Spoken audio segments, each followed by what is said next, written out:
There he is. How are you guys doing? I don't know why I forget to do that a couple times. I'm still, guys, I caught up on sleep and everything like that, but the elation and the jubilation and the excitement from our charity fundraiser, the other day is still, I'm still wearing it. Okay. So didn't get much sleep the other night, got a lovely night's sleep last night, but yes, I forgot to put myself up on the stage here before everything went live. All right, let's see. What do we got? Get out of here. I have no idea what my computer's doing. There we go. Okay, guys. Welcome. This is our Chill Sunday Horror Hangout. I guess if there's one stream a week where I can forget to put myself on the stage for 1.5 seconds, then this is the one. Because, yeah, this is really just... sometimes we do this on regular streams where at the last bit of the stream, we are just kind of casually hanging out. But this is a great opportunity for you guys to just, if there's a topic that you want to discuss with everyone in the chat, you want to get me involved, or you have a question or something like that, or I don't know. I mean, pretty much it's kind of like a open forum. Of course, like certain things we're obviously not going to talk about, but I think you guys know what the limits are and what we're here to talk about and celebrate and all that kind of stuff. So just, whatever. Yeah, I don't know, whatever you guys got. And also I've been making an effort lately to make sure that I've got one stream a week that's, something that the UK audience can enjoy, in their evening. I know it's Sunday night for you guys out there.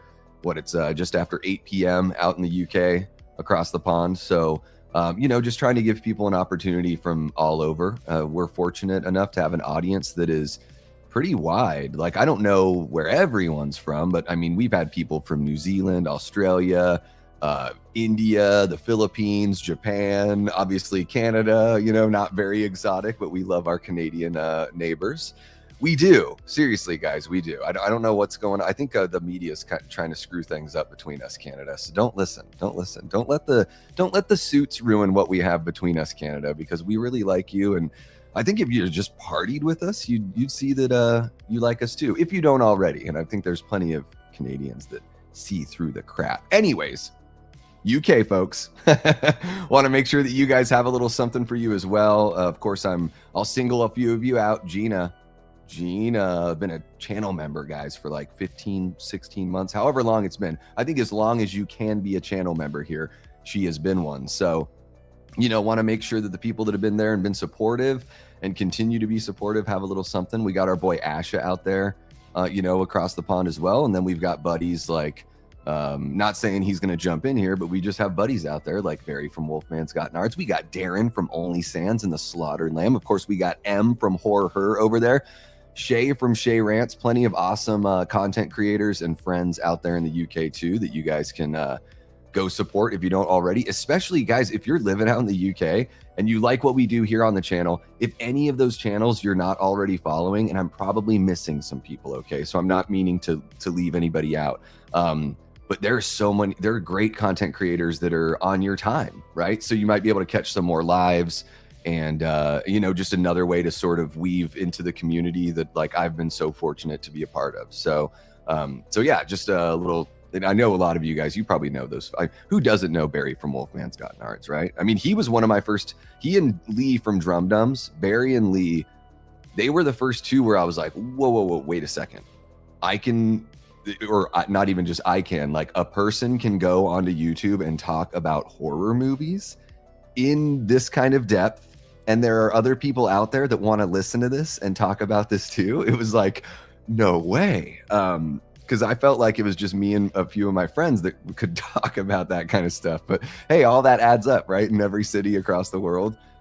So those two guys were the guys that like really made me want to start doing this. So yeah. It's a beautiful thing out there, folks. I'm going to say what's up to you guys before I completely lose track. So we're going to start there. And then, yeah, if you guys have a question, I'll probably star the question. I'll say what's up to everyone. Then we can come back and do all that. I figured I'd be live for a little bit, like an hour-ish today. If you guys want me to keep on going, there's a super chat goal there.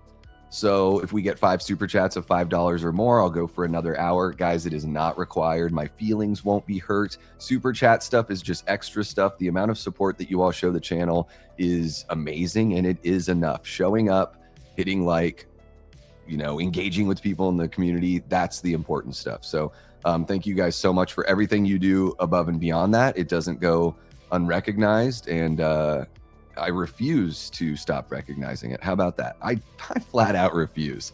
We got our guy Hollywood Lito in the chat, one of our great channel members. Lito, I hope you're having a good day.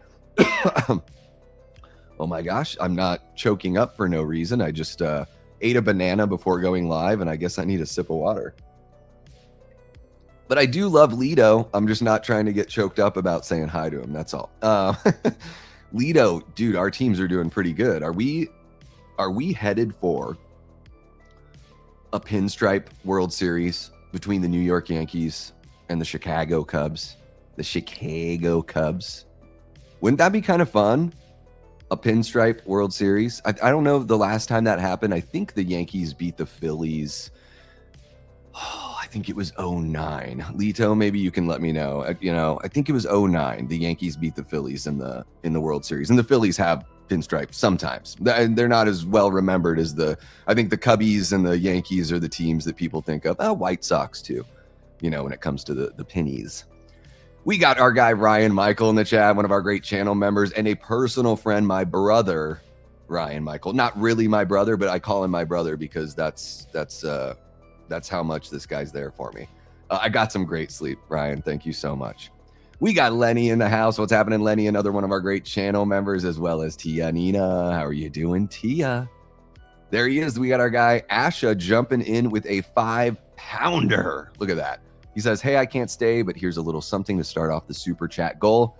Have a good one. Asha, thank you so much for dropping in, man. I love doing these streams for you guys over there. You can always catch it on the replay, and I know that when you're available, you'll be jumping in. We all gotta work and take care of our families and all that kind of stuff, man. And you're a hardworking guy, and you're out there doing what is best for you and yours. So I respect the hell out of that, and we'll catch you in a live sometime soon. Absolutely.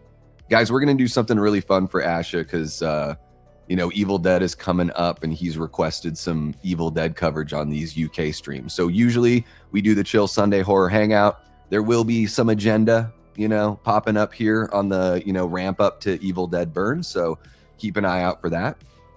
And then, it's not got to be about Evil Dead all the time here, but when a new movie's coming out, it's going to be about Evil Dead a lot with me. We got Gannon hanging out. What's happening, Gannon? Welcome on in. Hope you're doing well. Hope the weekend's been great to you. We got Irish in Texas. How are you doing, miss? Welcome. Hope you're having a great weekend. Are you guys watching a movie or doing a double feature over there on the Discord? Whenever I see Tia and I see Irish, and I'm like, ooh, let's get this going. You guys are fun over there. It's a really fun Discord channel, watching movies and joking around with each other. Okay, who else do we have? We have Shannon from Talking Star Wars. How are you doing, Shannon? Welcome on in. Ryan dropping a $4.99 super chat. Thank you so very much, Ryan. Really do appreciate you throwing out a happy Sunday to everyone here. Right back at you, sir. Right back at you. Guys, it's been a really good weekend. It's been, I remember like a week ago or something, I was telling you guys just like, I was going through this self-doubt and all this kind of stuff about the channel, like earlier on in the month and all that. And I just want to let you guys know, and I think I said it last night, just in the last few days, it's the best I've felt in a really long time. So, and you guys are just such a big part of, keeping me going through stuff. And then knowing that you guys have my back is so amazing. It's, I'm not saying it makes me fearless, but it makes me fear a lot less, I guess. I love having you guys. Thank you so much for being here for each other and being here for me. We got our guy Foz Rotten in the house. Foz, did you get back to me? I don't know why I'm speaking like a Midwesterner. I've dated a couple Midwesterners. I don't know why I'm speaking like one. May 16th, Foz, Lagwagon Day. Do you want to do a little Lagwagon Day movie punks? Could be really fun. We'll figure it out. I'm just putting my private, business with Foz here on the chat. Like, no big deal, everyone. We got Aaron Click in the house. How are you doing, Aaron? So good to see you. I saw that you did that. I'm going to watch you Event Horizon later. I saw you did that. What am I missing? Oh, somebody else did a watch party of Event Horizon. Dude, Event Horizon's so fucking good. Oh my God. It is like The Shining in space. I love Event Horizon. If you put Sam Neill in a movie that's like, well, whatever, Sam Neill's great no matter what. It's not about him. It's just, I find that those movies, you know, In the Mouth of Madness and Event Horizon, there's something about like, he brings something special to everything. Like, he's great in Jurassic Park, all that kind of stuff. I think he would have been an amazing Bond. He was almost Bond. He was like this close to being Bond. I think they had like pretty much given him the offer, and then Pierce became available, and then that was their first choice, so they went back to it. At least that's the story that I remember. But Sam Neill in something like In the Mouth of Madness or Event Horizon, like that teetering, that character that is like about to lose it or in the middle of losing it. I love his performances. Event Horizon's amazing because of so many other performances too. Lawrence Fishburne's incredible in that movie. That's a really good, I think that's a Paul W.S. Anderson movie, who, you know, went on to do like the Resident Evil films and stuff like that. I don't think Paul is a bad director, but I guess what I'll say is this, is if you go watch Event Horizon, I think that's a lot more promising what he shows in that movie than what he was able to do with Resident Evil, which seemed like those movies just got kind of cheaper and hokier a little bit, you know. Thank you so much. I don't know what it is about this shirt. Like, I've never thought too much of this shirt. It's just a beige shirt with navy blue dots. Yes, they're not black, they're navy blue. I've never thought too much about the shirt. Every time I wear it though, Foz, people compliment. There's nothing special about the shirt. It's amazing. People compliment it. I don't know what it is. I don't know. And especially, usually when I wear it, there will be a woman that will say something nice about it. But this time it's Foz. Foz, I'm not calling you a woman. I'm just saying people compliment the shirt. All right. Ooh, Gannon, I see your question. I'm going to star that and we'll jump back on over to that. I live in your basement, Davey. Well, out here in the Phoenix area, not many people have basements because of the desert ground. So at least I know that there's no one living in the basement. Let's see here. Does he feed you well? Yeah, I throw down some scraps from time to time. Let's see here. Oh my goodness. Yeah, exactly. Yeah. Bathroom break and Shannon can get some treats there. We got Albie hanging out with us. How are you doing, Albie? Welcome on in. We got Papa John Loves Trash, one of our great channel members. Hope you're doing well. Ooh, little breakfast burrito.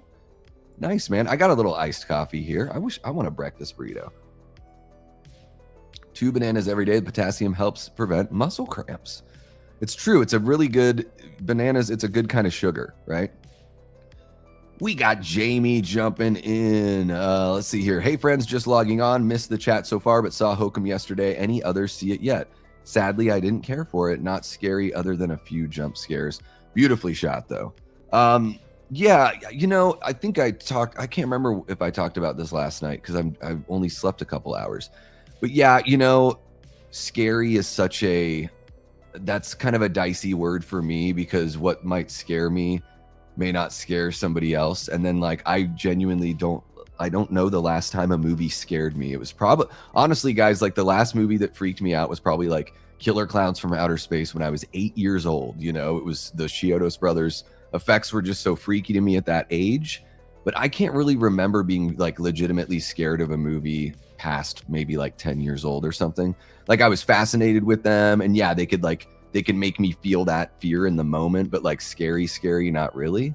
So yeah, I mean, Hokum didn't scare me, but yeah, there were some, and you say jump scares, and I was like, I just want to be careful talking about that too, because I thought the way that they did all of the scares in the movie, I thought were like very well earned, and they were through like creative camera movement and not so much, it's not your traditional like, bah, you know, kind of thing, which I really appreciated.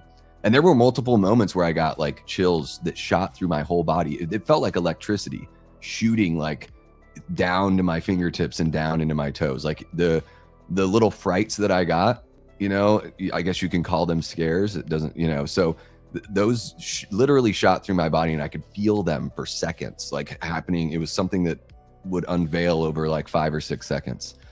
So yeah, not everyone's going to have that reaction, right? So totally fair, Jamie. I totally get you. We've all got our different like tastes and sensibilities and everything like that. I've really liked Damien McCarthy's movies, like, you know, as he's grown as a filmmaker. I see the quality has always been there, but to me, it seems like the quality is going up. And I think the storytelling and the production, both of those qualities are going up for me. But I'm glad you like the way it was shot. I think it was performed really well, all that kind of stuff. I think even if it didn't like ultimately work out for you, I think the technical aspects are all there for sure. Yeah, it always does, huh? Let's see here. Oh, cool. Doing The Fugitive in about an hour. Sweet. Thank you, Foz. You're too sweet. You're too sweet. Dude, Lagwagon Day. It's going to be great. It's going to be great. Joel just got home from church. Welcome to your second round of church with your horror fans, Joel. Guys, Joel from Dark Room Reviews right there. Sunday morning going to church. That is, I think that's a valuable use of time. I think that's sweet. Fellowship is good. Let's see here. We got Shannon from Talking Star Wars dropping a $5 Canadian saying, no, Davey, I did a commentary on it. Okay. I think I figured it out, and you're so sweet for dropping a 5 just to let me know. Now I have to go listen to your commentary, Shannon, because I love that movie. There's got to be so many bars called church, right? I just got to go to church, right? There's got to be. There's one like when my brother was living in, it wasn't when he was in Pasadena. I think it was when he was in, not Marina Del Rey. Oh, shit. What neighborhood was it? I'm totally forgetting the neighborhood. It's like right on the tip of my tongue, guys. I'm so sorry. It's in the LA area, but there's a bar called, I think it's called My Father's Place. That was a cool spot and a unique name for it was kind of like a little pub-ish. I mean, for being in LA, it felt very pub-like to me. You know, I think that's what it's called. My Father's Place. Gosh, what friggin' name? It's right on the tip of my tongue. It's bugging me so bad that I can't think of the name of the neighborhood. I'll probably think of it in 5 minutes, or one of you guys have put it in the chat already. Okay, seeing Hokum Manana. Aaron says haven't seen it yet, planning on tomorrow or Tuesday. I had a really good time with Hokum. I mean, so I get, you guys know what my sensibilities are like. I think I talk about him quite a bit. I would say at first blush, it's a 4-star for me. And I think for me, it could go up. Yeah. There you go, Rick. There you go. I'm glad you dug it. Exactly. Yeah. I just need them to elicit. I want to feel something physically, and then also if it can mentally affect me as well, just during that experience, Bar called The Office. There you go. Yeah, exactly. Hey there, Jamie, our original Death Squad mod, our mama mod, and our channel member. She's here and she's tired, so she's lurking. That is a-okay. Really appreciate you jumping on in, Jamie. I hope you're doing well. I'm a little tired too, guys. I slept through my alarm. That's how tired I am. I usually don't do that. I'm kind of a light sleeper, so I have to have like a white noise thing going on, and then I'll put like a video about like Egyptian history or Greek history, or maybe it'll just be Mystery Science Theater, or maybe I'll put a Haddonfield Radio episode on, or just something that I can like fall asleep to. I got all sorts of sleeping things. It's a Conway thing, my family. I joke about like we could have our own TV show where we just like talk about our weird sleeping. Only got 2 hours tonight. The other week I stayed up all night. Stupid. Don't do it. When you're in your 40s, don't do it. That thing bit my ass for like a whole week. We got M from Horror Herd jumping on in. Guys, she's chopping down trees. I don't know if you've heard of this new hot catchphrase. It's not even a catchphrase. It's a colloquialism. And guys, this might be the most diverse slang since the word fuck started being used the way that it's being used. Because chopping down someone's tree, I don't know, what does it mean to you? Like, oh man, stop chopping down my tree. Like stealing my thunder, ruining my shine, like taking away from what I'm doing. Or it can just be like, it can be so much. Think about it. What does chopping down a tree mean to you? And let's make this a thing. This is a new thing. This is M and I put this together, guys. This is an M and Davey original. It is quite possibly the most important and consequential, wordsmithing between, England and the United States since the English language was shared between the two. So I think it's pretty important here. Chopping down a tree. What does it mean to you? Let me know. If you're watching after the fact, jump into the comments. Let me know. I haven't even said this. I've been talking for 21 minutes. Hit the like button. That would be cool. Subscribe if you haven't already. All that kind of stuff. You can always leave if you don't like me. I get it. I've heard from more than one person in my life, guys, that I am a bit too much, and I don't really know what that means. To me, it just sounds like I can't handle you because I'm not up to the task, and that's fair enough. But it wouldn't hurt my feelings if you subscribe and then you're like, Davey, out. Yeah, totally fair. We got Jason from Backtrack Cinema saying, hey, everyone, driving now and grocery shopping. I am lurking around. Hope it's all going well, Jason. I was thinking about you the other day because I was listening to some Canadian bands. Jason, please tell me that you listen to The Band. Please tell me that you know their songs. I have to believe that that's got to be true because I think The Band from Toronto is quite arguably the greatest rock and roll band of all time.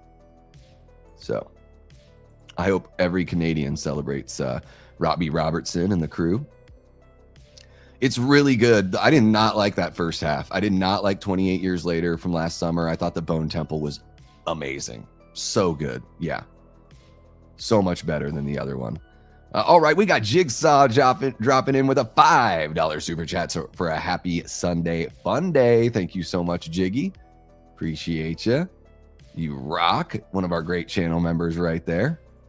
Who needs scary movies? I slept at a friend's house once and her alarm was the boat horn type, super loud, scared me awake. There you go. Well, real life is scarier. That's the thing for me is, yeah, real life is scarier. So when a movie doesn't really need to scare me, I want an escape from a movie. Same, comedy, I want that escape, all that kind of stuff.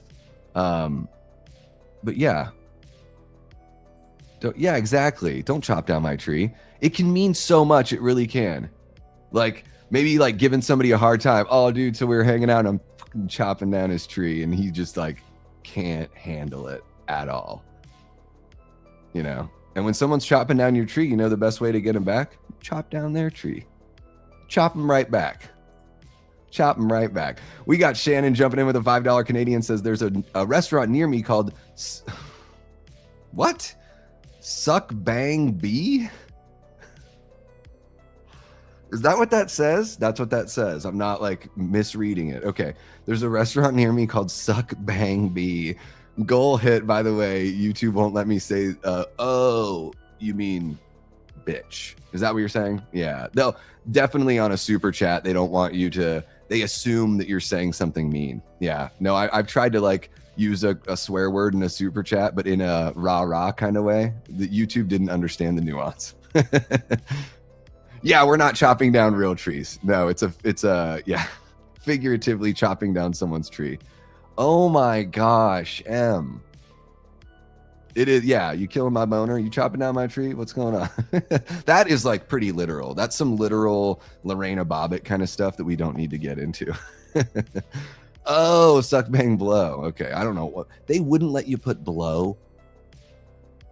Wow, they just assumed. They're like, that word, the only thing it can mean is cocaine or the other thing. There's only two meanings for the word blow, and they're both dirty. Come on, be more nuanced than that, Google. Let's go. Thank you so much, Gene. I think you're pretty damn awesome as well. Thank you for being so supportive. I see Gene all over the horror community in YouTube, and it's just, it's awesome to see. I mean, I see a lot of you guys bouncing around, so I love the community that we have here. We've got a little corner here, and let's just make the corner a little, let's turn around from the corner and be like, oh my God, the room's full of amazing people, and bring them all in. Bring them all in. Don't chop down my tree so hardcore, Cruster or whatever, Pauly Short.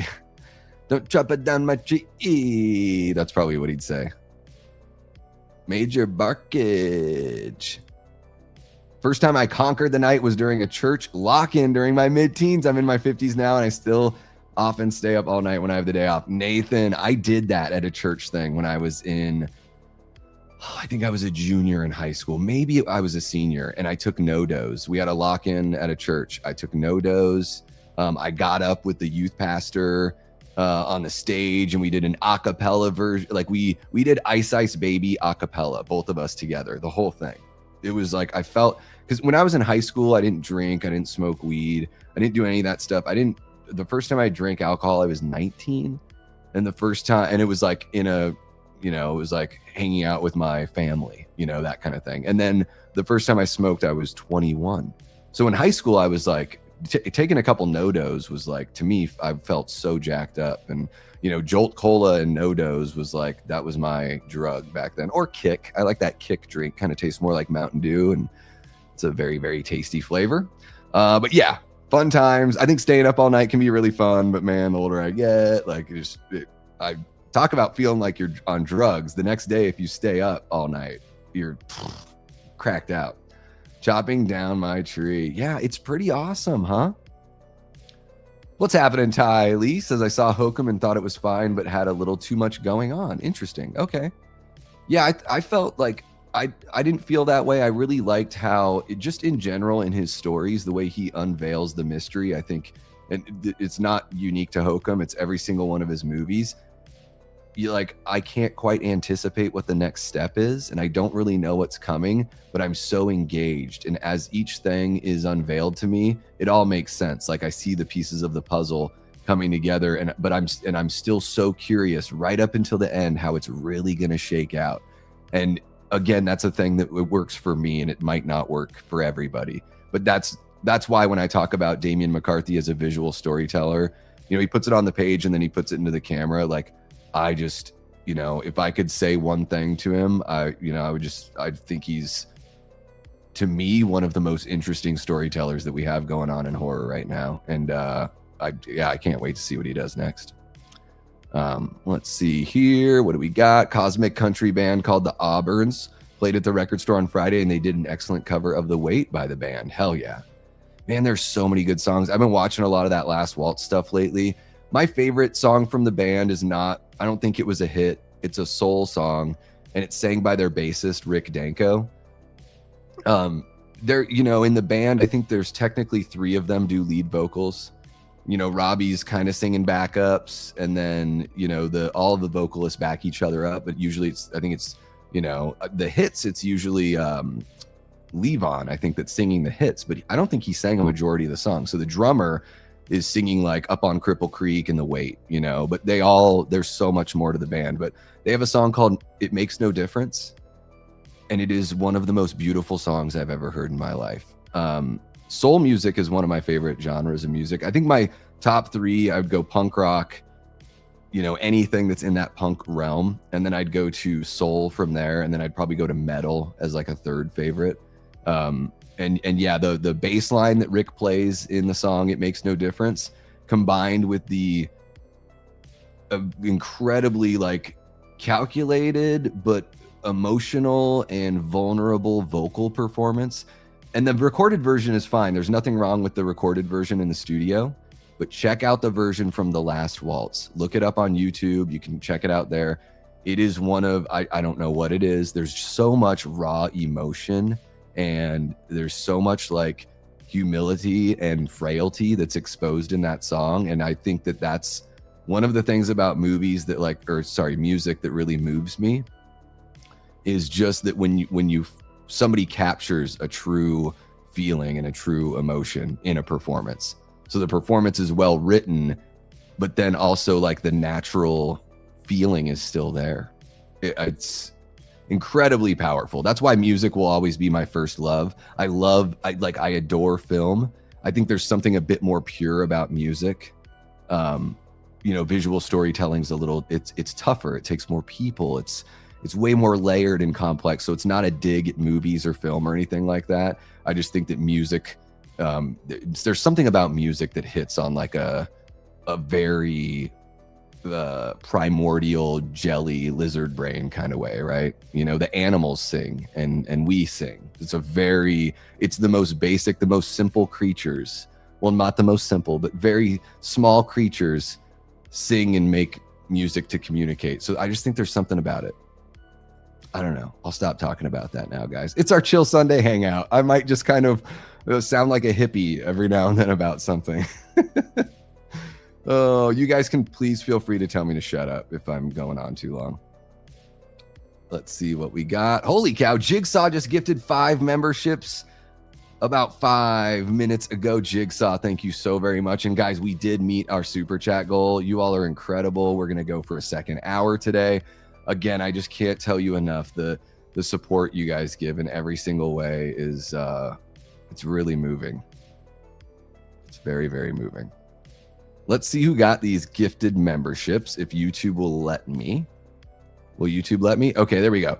So we got Derek JS82, Athena 3.4, The Movie Den, Sunny Dragon, and Spiritual Bump It. Spiritual Bump It. All got memberships gifted by Jigsaw. Thank you so much, Jiggy. Really do appreciate you. Gifted memberships are huge, guys. It gives people an opportunity to see what we do here, you know, on the membership side of everything. So it's great. Let's see here. What do we got? Blazin' Asian says, Davey, save or kill these pairings. Descendants or Bad Religion, NoFX or Rancid, Black Flag or Misfits. Cheers to the greatest punk horror YouTuber. Thank you so much, Blazin'. I appreciate that. How many YouTubers are there that are punk and horror? I mean, there's that horror couple, Robbie over there at that horror couple. He's that guy's like tried and true, you know, Brooklyn punk rock kid. I've heard him play guitar. Dude's a ripper. Great taste in music. I gotta get up to that neighborhood and hang out with those guys. Great channel. If you guys have not followed that horror couple, go on over there and give him a sub. Love Rob and Kaylee. So let's see here. I'm gonna save her. Okay, so let's do this. This is gonna hurt. Don't judge me, guys. Please don't judge me. Descendants, NoFX, and I'll go Misfits with the third one. I love Bad Religion. I love Rancid. NoFX, though, I think is like the greatest skate punk band of all time. I would say best skate punk band. The Descendants changed everything for me. Whenever somebody is like, oh, punk rock, like people can't even play their instruments, and I'd be like, have you heard the Descendants? And they usually say no. And then at that point, I'm sort of like, okay, well then I don't think you have enough information to like have this conversation or say the thing that you just said. Like, if the Ramones is what you think of and you think that people can't play their instruments, but you're only thinking of like Blitzkrieg Bop, I'm sorry. The world has let you down by keeping punk rock away from you. That's not your fault. Punk rock is just not for everyone. So the world doesn't like to show it to everyone, unfortunately. And there's nothing wrong with Blitzkrieg Bop, and there's nothing wrong with the Ramones. Foz, don't jump on me. I don't think they're bad musicians. It's really simple music, but it's purposely simple. The Ramones are purposely, like, that is the point of the band. They're called the Ramones. They all wear the same jacket. They all look the same. It's like, it's a thing.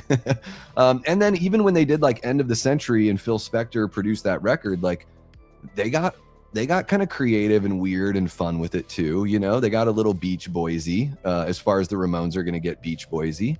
You know, a little bit of that Brian Wilson kind of Pet Sounds Smile kind of vibe working into, you know, End of the Century, which is an amazing record. I think Pleasant Dreams, which I believe is the follow-up to End of the Century, is also incredible. And I don't hear a lot of people talking about Pleasant Dreams. The song Don't Go by the Ramones is one of their best for me. But yeah, the Descendants sort of showed that like, hey, punk rock can be angular. It can be technical, kind of like King Crimson meets surf punk is how I feel like the Descendants, especially early on. And their identity has changed. I mean, guys, the Descendants started, I think, in the late 70s, 79. And I think that's when Bad Religion probably started around then. NoFX, I think, was 80 or 81. So these are all like pretty, even in the realm of punk rock, like pretty early on, right? You can go back and you can say punk rock started with like the Kinks in the early or in the mid 60s. I would, you know, early to mid 60s. I'd say the Kinks are pretty, like, I think they're close enough to call them like the first punk band or like the first punk band that kind of broke, you know, like All Day and All the Night and You Really Got Me Going those are punk songs, I think. And then of course there's like stuff like the Stooges and all that, but still late 70s as far as like the world knowing about punk rock, you know, late 70s, early 80s is pretty early on. So a lot of these bands have been there for a while, but and of course Black Flag and Misfits are both late 70s, early 80s also. So yeah, Descendants, NoFX, Misfits. That's how I'm going to go. Descendants are one of my favorite bands of all time. Like, Descendants and All are so important. I couldn't get rid of either one. They're essential. Yeah. Let's see here. Jolt is back. Crazy. They're bringing it back. That's the same. It is, yeah. I'm so excited. I'm so... Scared. Oh, I know. I just can't get enough of you guys. Can't get enough. M says, first time I drank alcohol was 8. I slipped my family's wine on Christmas Day and was drunk at Christmas dinner. My mom clicked on and was fuming. I took a chunk out of the turkey. So that reminds me, Em, I guess I technically did not tell you guys the truth. The first time I consciously drank beer, like drank to get tipsy, I was 19. However, yes, there's a story of when I was a child and I have no memory of it. I think I was like 3 or 4, something like that, 4 or 5. I seriously don't remember. And I guess I had taken the beer off of like the table. My dad would have like 1 beer a week with dinner. So there'd be a 6-pack that would sit there forever in the fridge. That's just, you know, I guess in a way I'm sort of like, you know, fortunate, you know, that just wasn't like a thing, right? But anyways, I grabbed my dad's beer off the table during dinner. No one noticed. Everyone was like, where's David? And when they found me, I was lying down on the stairs and the beer was empty.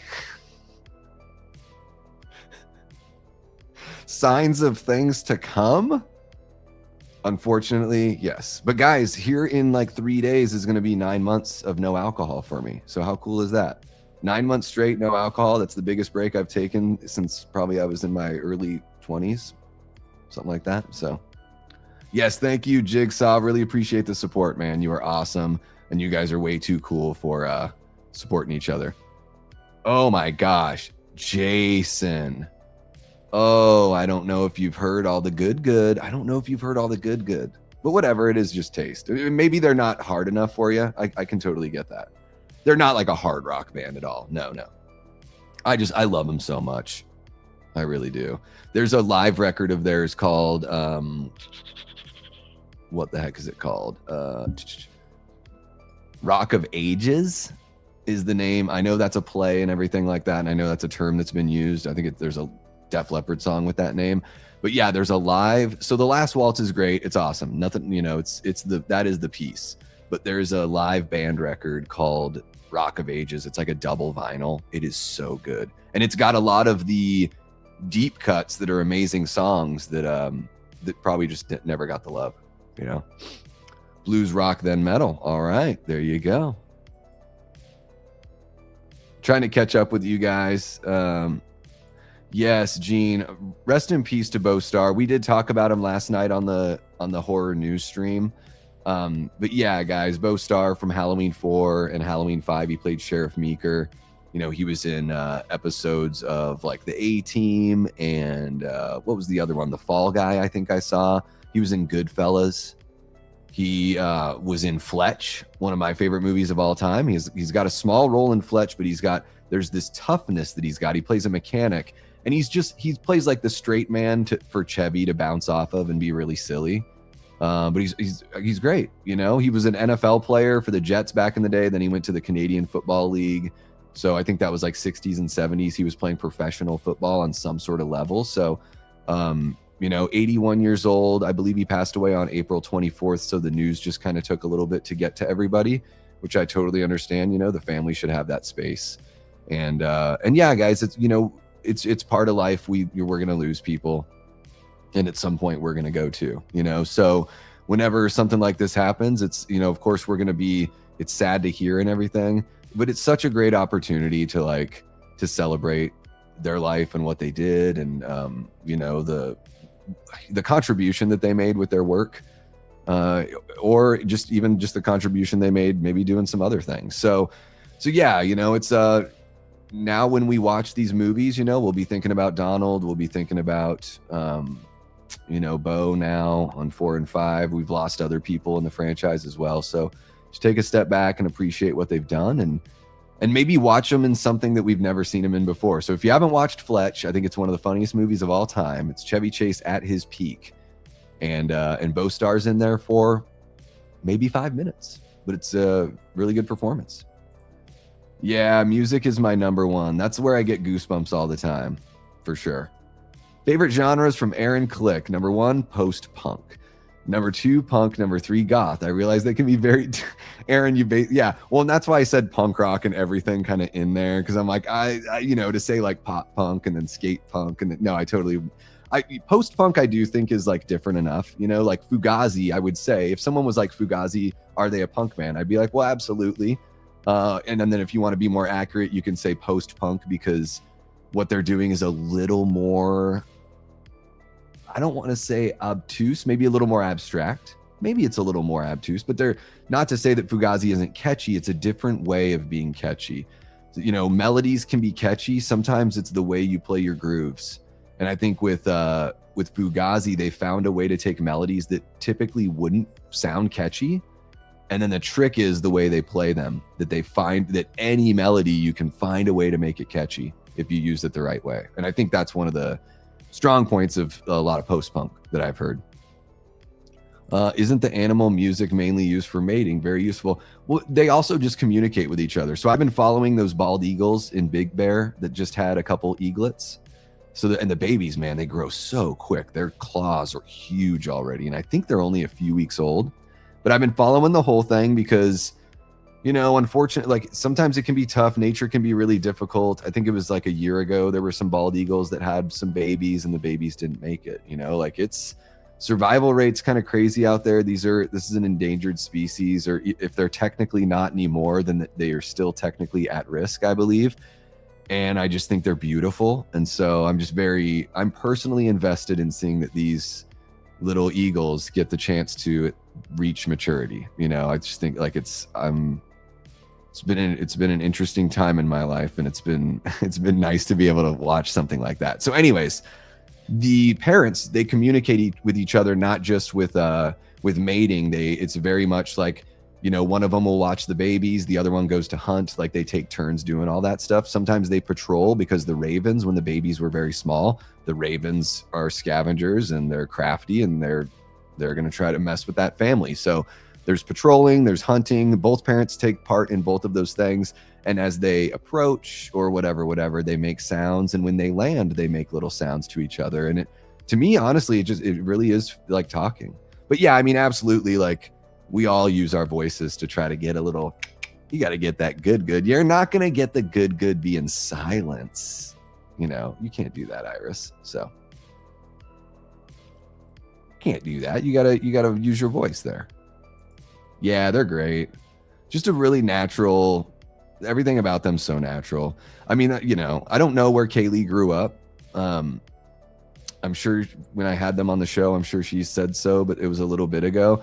But when Robbie growing up in Brooklyn, I have the feeling like most people in Brooklyn or most people that grow up in the New York area are going to be pretty damn natural and genuine. Like, I just think that kind of area of the country breeds like a no bullshit kind of way of being, Let's see here. UB from Dead Pit, Garrett from Born to Be Rad, and Christian from Planet CHH all have great music taste in punk. Yeah, I've never heard anyone from Dead Pit talk about music, but I guess I haven't seen enough of their material. I figured Garrett would, we've talked about Garrett with that. Yeah, because he was kind of in the hardcore scene. I think Garrett's maybe just a little bit older than me, but I think he was in the hardcore scene like in the 90s. It was a really interesting time. And if I remember correctly, that's like on the East Coast side of the country. So even more exciting. East Coast hardcore, fucking A, dude. Like, oh yeah. And yeah, Christian has great taste in music. Very eclectic, I will say, with and maybe with all those guys, of course. I just, I noticed that, yeah, there's a lot of music talk over on Planet CHH. I love it. Yeah. I mean, I think those, like, yeah, we're here to talk about movies and everything, but it's no secret that a lot of us have so many different, interests and everything that we like to be nerdy about, I know I got to be careful because I mean it in the most respectful way. Like, it's for some reason people think it means that you can't play. And it's like, all right, well, you pick up the guitar and try to be Johnny Ramone. Like, to say that means that they can't play because they're 3-chord songs. Like, come on, that's just rude. No one minded 3 chords when The Who was doing it. everyone thought they were great. But then you put on a leather jacket and you make it a little more simplified, and there you go. Descendants, No Effects, and Black Flag. There you go. And, you know, I think I went with Misfits on that one, Foz, just because there's so many catchy, great songs. Black Flag, I do love a lot of Black Flag stuff, but I think Black Flag has a lot of, you know, some of their stuff is maybe a little too experimental for me. Even on a record like Damaged that I really like, you know, there's so many great songs on Damaged, not even just like the hits, like I you know, a song like Spray Paint, I really love that. You know, stuff like that. But sometimes they get a little artsy, and I think they lose me a little bit there. I do love the Cars. Yeah, good old new wave, you know, a little bit of that punky kind of vibe. I think Rick Ocasek was a really good producer as well. He produced the Green album, or the Green and the Blue album. So he did the Blue album first for Weezer. I thought he did fantastic. The Green album is like, it is what it is. It's, you know, they did it with purpose, so I understand that. But yeah, Rick Ocasek, and then of course I'm forgetting the other, you know, I know there's another vocalist there in the Cars. All those guys are great. Yeah, Stephen Egerton is yeah, he is a rock god. Amazing. Yeah, musicianship, dude, it's like, that's the cool thing, is like a band like Green Day or a band like the Ramones can be, you know, they could become one of the biggest bands in the world. You don't have to get too crazy with it, you know? Did I miss saying hi to Gina? I think I brought up I'm so sorry, Gina. I talked about you right away. Before you were here, I was celebrating how long you've been a channel member. So thank you so very much for hanging out, Gina. I'm glad that you made it. All love to Ziggy, of course. You're not invisible and you weren't being ignored. I'm just getting caught up in my in whatever I was talking about. I promise you it's not personal. We love you, Gina. We love you. All right. Let me catch up with you guys. I'm amazed punk was ever birthed and had staying power as a genre. The idea of rebelling against authority yet having the wherewithal to form a band and play well together seems like an oxymoron. Sure. I think it, just like any other style of music, it just evolved through time, right? And so people found a way to, you know, there's bands like Propagandhi. I don't know if you've ever heard them, Nathan. You know, they started out as kind of a skate punk band, and they've kind of, you know, moved over to being way more metal, kind of thrashy, kind of like Megadeth a little bit, like early Megadeth kind of sound. They're very politically conscious and very good at playing their instruments. Thank you so much, Jamie. Appreciate you. What's happening, Don? Welcome on in. Hope you're doing well. Great to see you. We got Corey from Wilkie's Music or Movies and Music. I don't know why I wanted to flip those. Hope you're doing well, Corey. Welcome on in. Paula Fitzhenry. What's happening, Paula? Welcome, welcome. Pepsi or Coke? Coke. Yeah. Coke over Pepsi for sure. We got Joe from Media Poop Shoot. What's happening? Joe, welcome on in. Welcome, welcome. Well, hopefully Gina's still here. I really hope Gina didn't leave. But Gina, I'm sorry if you come back. I know I missed you when you came in, but showed some appreciation for you. And of course, you know, for all you guys out in the UK, this is why we're here at this time of day. So I'm going to see yourself out here. All right. M, thank you so much for kicking it with us. Hope you have a great rest of your day. And yeah, guys, we'll be doing a little something over on Horror Her next week. So go on over to M's channel. I don't know if somebody can share the link. But yeah, go ahead and head on over to Horror Her. Maybe I'll grab it here. There we go. Guys, if you've not subscribed over there, M's content is so awesome, insightful. She has a great voice. I don't know what else I got to tell you, but she is creeping up on 2,000 subscribers, less than 200 away. Way less, like 120 something ish away. So let's go ahead and put a little bit of a dent in that if we can by going over and giving her a sub if you haven't already. And there you go. There you go. I've come around a little bit more, or a little bit, yeah, to the more pop punk side of things, or pop side of punk. Still very selective. Yeah, for sure. There's some stuff that's a bit too syrupy for me. And I was like really into pop punk, like as a teenager. And even then some of it was too much.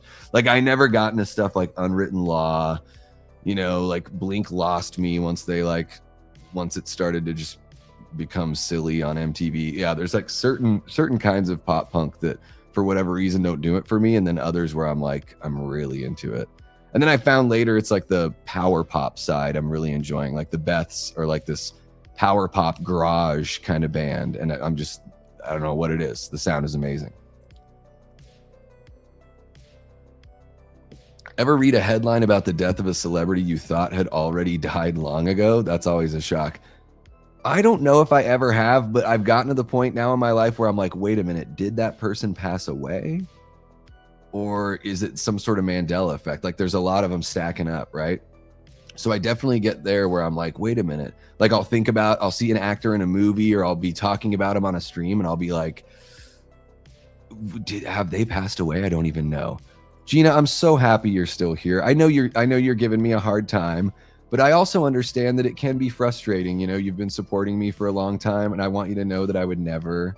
You're not invisible. And sometimes when I'm skimming through the chats, I'm just trying to, I realize that I've been like talking about something for a while, and I'm trying to be like, all right, I want to catch up with everyone.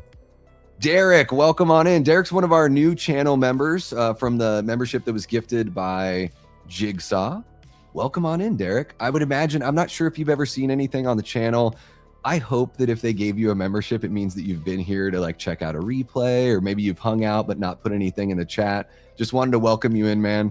It's not required that you hang out with us in the chat, but these people are amazing in this community. So they are worth hanging around for, to become pals with. And yeah, I'm sure you already know, here at the channel, we like to talk about movies and get nerdy and all that kind of stuff. And I hope you enjoy the membership for while you have it. We do a horror movie club that's just for members. So we do a live stream every other week with the members, and we do like it's not even a deep dive like review into a movie. We talk about like the literary thematic elements, and we always talk about two movies and how they sort of contrast and compare, and the similarities and everything like that. So it's pretty nerdy. It's like a book club, but for movies. So just to let you know, one of the things we do here for channel members, to give you an idea. Have I seen Hokum, says Blair Hathaway. Yes. Yes, I am happy that you guys are talking about and asking about Hokum. I talked about it a little bit earlier on the stream, so I'll give you the abridged version. But Blair, I have a short right here on my channel. It is about 3 minutes long. It's a total non-spoiler review. I don't, what I say for the synopsis, I make it very simple. And I even say after that, that's all I want to tell you about like the story. So the review is, it's a glowing review. I give it 4 stars. And I think Damian McCarthy is, for me, he's very quickly emerging as one of my favorite voices in modern horror. So there you go. There you go. We got Nanette hanging out. How are you doing, Nettie? One of our great channel members. Welcome on in. Rowdy lads walking outside because it's a bank holiday. So when you guys have bank holidays, like we have them here, and they're usually centered around like, you know, maybe a political figure's birthday or something, you know, Martin Luther King Day or President's Day or something like that. Are all of your guys' bank holidays centered around something like that? Or do you guys just literally have like a day a month that's just like a bank holiday that's just a day off? I have no idea. I'm very curious to know. Oh, they've been drinking all day, right? Isn't that how it goes? Isn't that how it goes out there in the UK? A lot of Aaron Click asks Davey, what's your favorite 2026 horror movie so far? It's Hokum. It's Hokum. Yeah. My top 3 is kind of weird, I think, guys. Hokum is my favorite. I liked Scream 7 quite a bit. It's not perfect, but those movies, like, they give me a feeling. They give me that, I do get that nostalgia. So I think it gets some points for that. But one movie that kind of surprised me, and it's not, this movie's not a groundbreaking, it's not doing anything like crazy we've never seen before. I liked how it was put together, and I like how it was packaged, and it was a breeze to watch at the theater. And I might not ever watch it again, but it was fun. And that movie is called Whistle, with what is it? Daphne Keane, who played X-23 in the Logan movie, and I think she was in the Deadpool and Logan movie. She's in there. It's got like a Final Destination meets A Nightmare on Elm Street meets A Cursed Object. And again, it's not going to change your life. I had a lot of fun with it. It's one of those movies where I'm like, why the hate? You know, this movie knows what it is. It had great needle drops of like old school tunes. So it was because one of the characters has a record collection from one of their relatives, and they enjoy like this older music. So I thought that was like kind of cool, but it just had this like fun, I don't know. Like, if you want to watch like a 90-minute like movie like that I just described, Nightmare on Elm Street meets Final Destination meets A Cursed Object, there you go. Whistle. Yeah. I'll continue to like just ask that people give that movie a chance because I thought it was fun. Okay, what else do we got? I think we had okay, there we go. Oh, Gannon asked the same question. Gannon, I'm not sure if you're still here. I would say Hokum so far. For me, I have not seen Obsession. I've heard, you know, from the people that I know that have seen Obsession, it's been like a slam dunk, like no doubt that's the best horror movie of the year from those folks.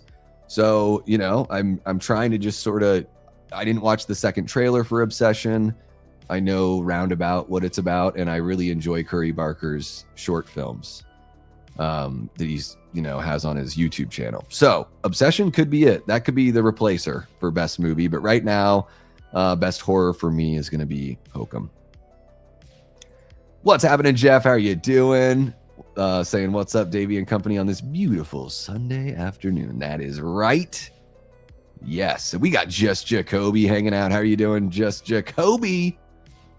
Guys, we have 36 people in here on a Sunday. Holy cow. Hit the like button if you haven't, all that kind of good stuff. Guys, really quick, I don't know if I can, you know, while I've got your attention, I don't know why I didn't do this earlier, guys.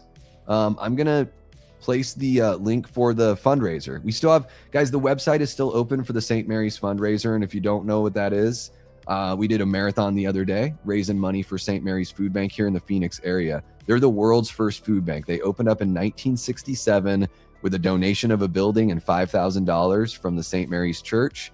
And so to honor those people that helped them out, they kept the name. It's not a religious charity. It's not like directly tied. They help everybody. Every dollar donated provides food for 5 meals. Every single dollar, 5 meals. And so far we had some donations come in last night, guys. So far, let me just like reload it just in case. $1,528 is what we've raised between the stream from last October and the stream we just had on Friday.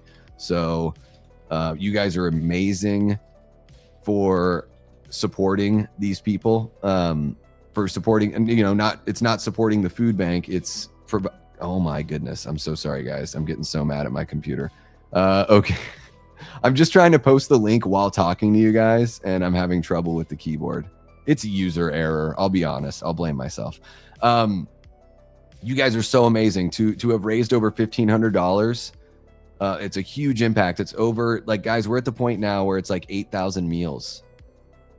8,000 meals is tremendous. Think about that. I'm fortunate that I never had to live with any sort of like food insecurity or anything like that. I can only imagine. And if we can help make it to where people don't have to feel that way, like, let's do it. Let's do it. Right. Yeah. I recommend checking it out, and it's cool. Checking it out next weekend's great, because what happens to movies in the second week, guys? There's always going to be a dip.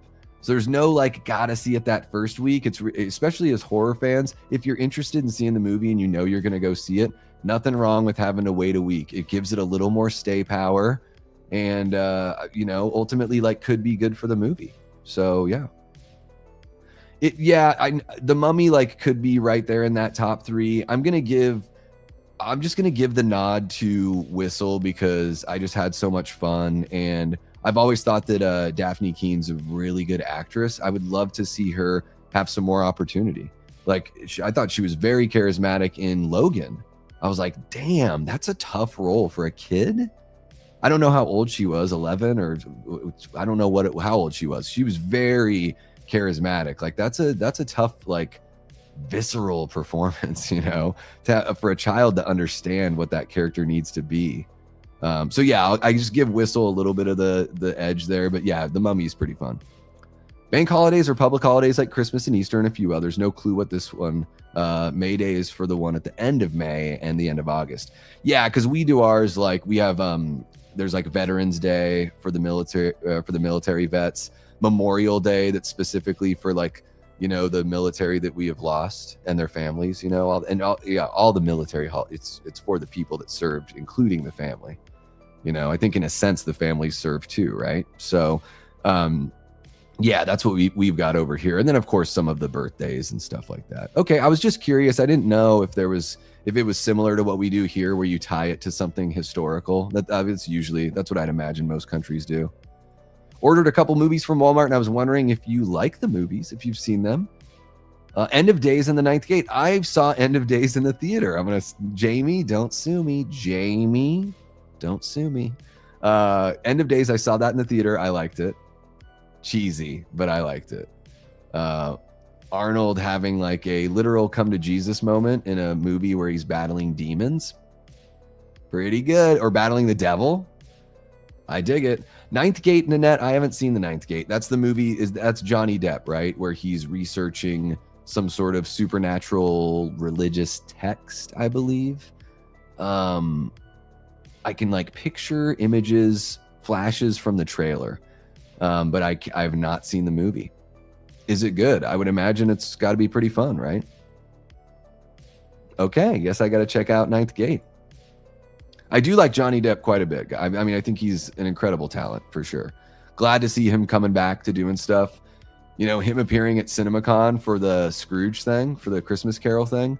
Pretty awesome. It's got to feel good for him. You know, he was... The way people feel about Johnny Depp, maybe there are some people that are never going to come back around because the things they heard were so vile. But I think everything we've seen from, you know, how it all kind of played out in public, like I think he's totally vindicated. So I feel like he, you know, we all have our ugly moments, right? Or times where we're not behaving, you know, there's some childish behavior I've heard or whatever.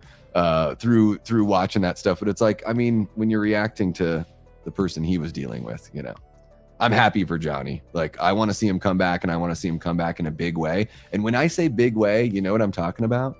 I want him to come back to A Nightmare on Elm Street. That's what I want. Johnny, come back. Nightmare on Elm Street needs some legacy, and we can find a way to work Johnny in. Johnny Depp as Freddy? I'm just joking. Not that way, but, you know, some way. End of Days is Nanette's favorite. Man, it's been so... I don't think I've seen it since the theater. I did like it quite a bit, though. That was at the height of my, like, religious phase. Not to say that I'm not, you know, that I'm not a believer, but when you're a teenager and I was, you know...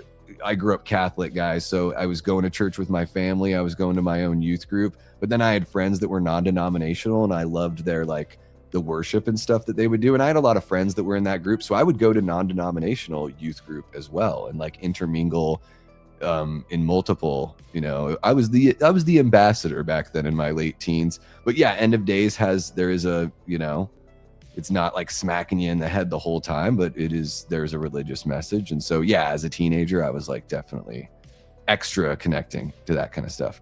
The Ninth Gate is a movie where Johnny Depp, he's a book curator. Gotcha. Rare books. Okay. So the Ninth Gate it sounds like, yeah, some sort of magical, dark magic kind of thing. Okay. I don't need to know here, I'll read that. There are 3 of them. He has 1 of them. Oh, okay, cool. So yeah, so it's about, there's some sort of supernatural element. Perfect. Both of them are about the devil. There you go. So it's Johnny Depp in like a nicer version of the Evil Dead. Celebrating Workers' Day. Okay. All right. Well, there you go. So you got some workers out there and they're tying one on. Can't blame them. Can't blame them. Okay, what else do we got? Was there another? Just want to make sure there wasn't another starred message that I forgot. All right, guys, I don't know. What do you got for me? Some questions? Some start bench cut? Some this or that? Maybe there's a movie I've never talked about. You know, maybe you ordered a couple movies like Nanette did and you want to know if I've seen them. Whatever you guys got, let me know. We'll hang out. If I can think of anything in the meantime, I'll talk about it. I've been trying to, as you guys know, I'm watching a bunch of movies this year that I've never seen before. So right now, I'm 127 movies that I've seen this year for the first time. Now, I've watched other movies that I've seen before, like we did watch parties and all that kind of stuff. So none of those count in this number. So 127 new to me movies. And right now, taking a little bit of a break from the movies because I've been watching that Penguin TV show over on Discord with the folks over there.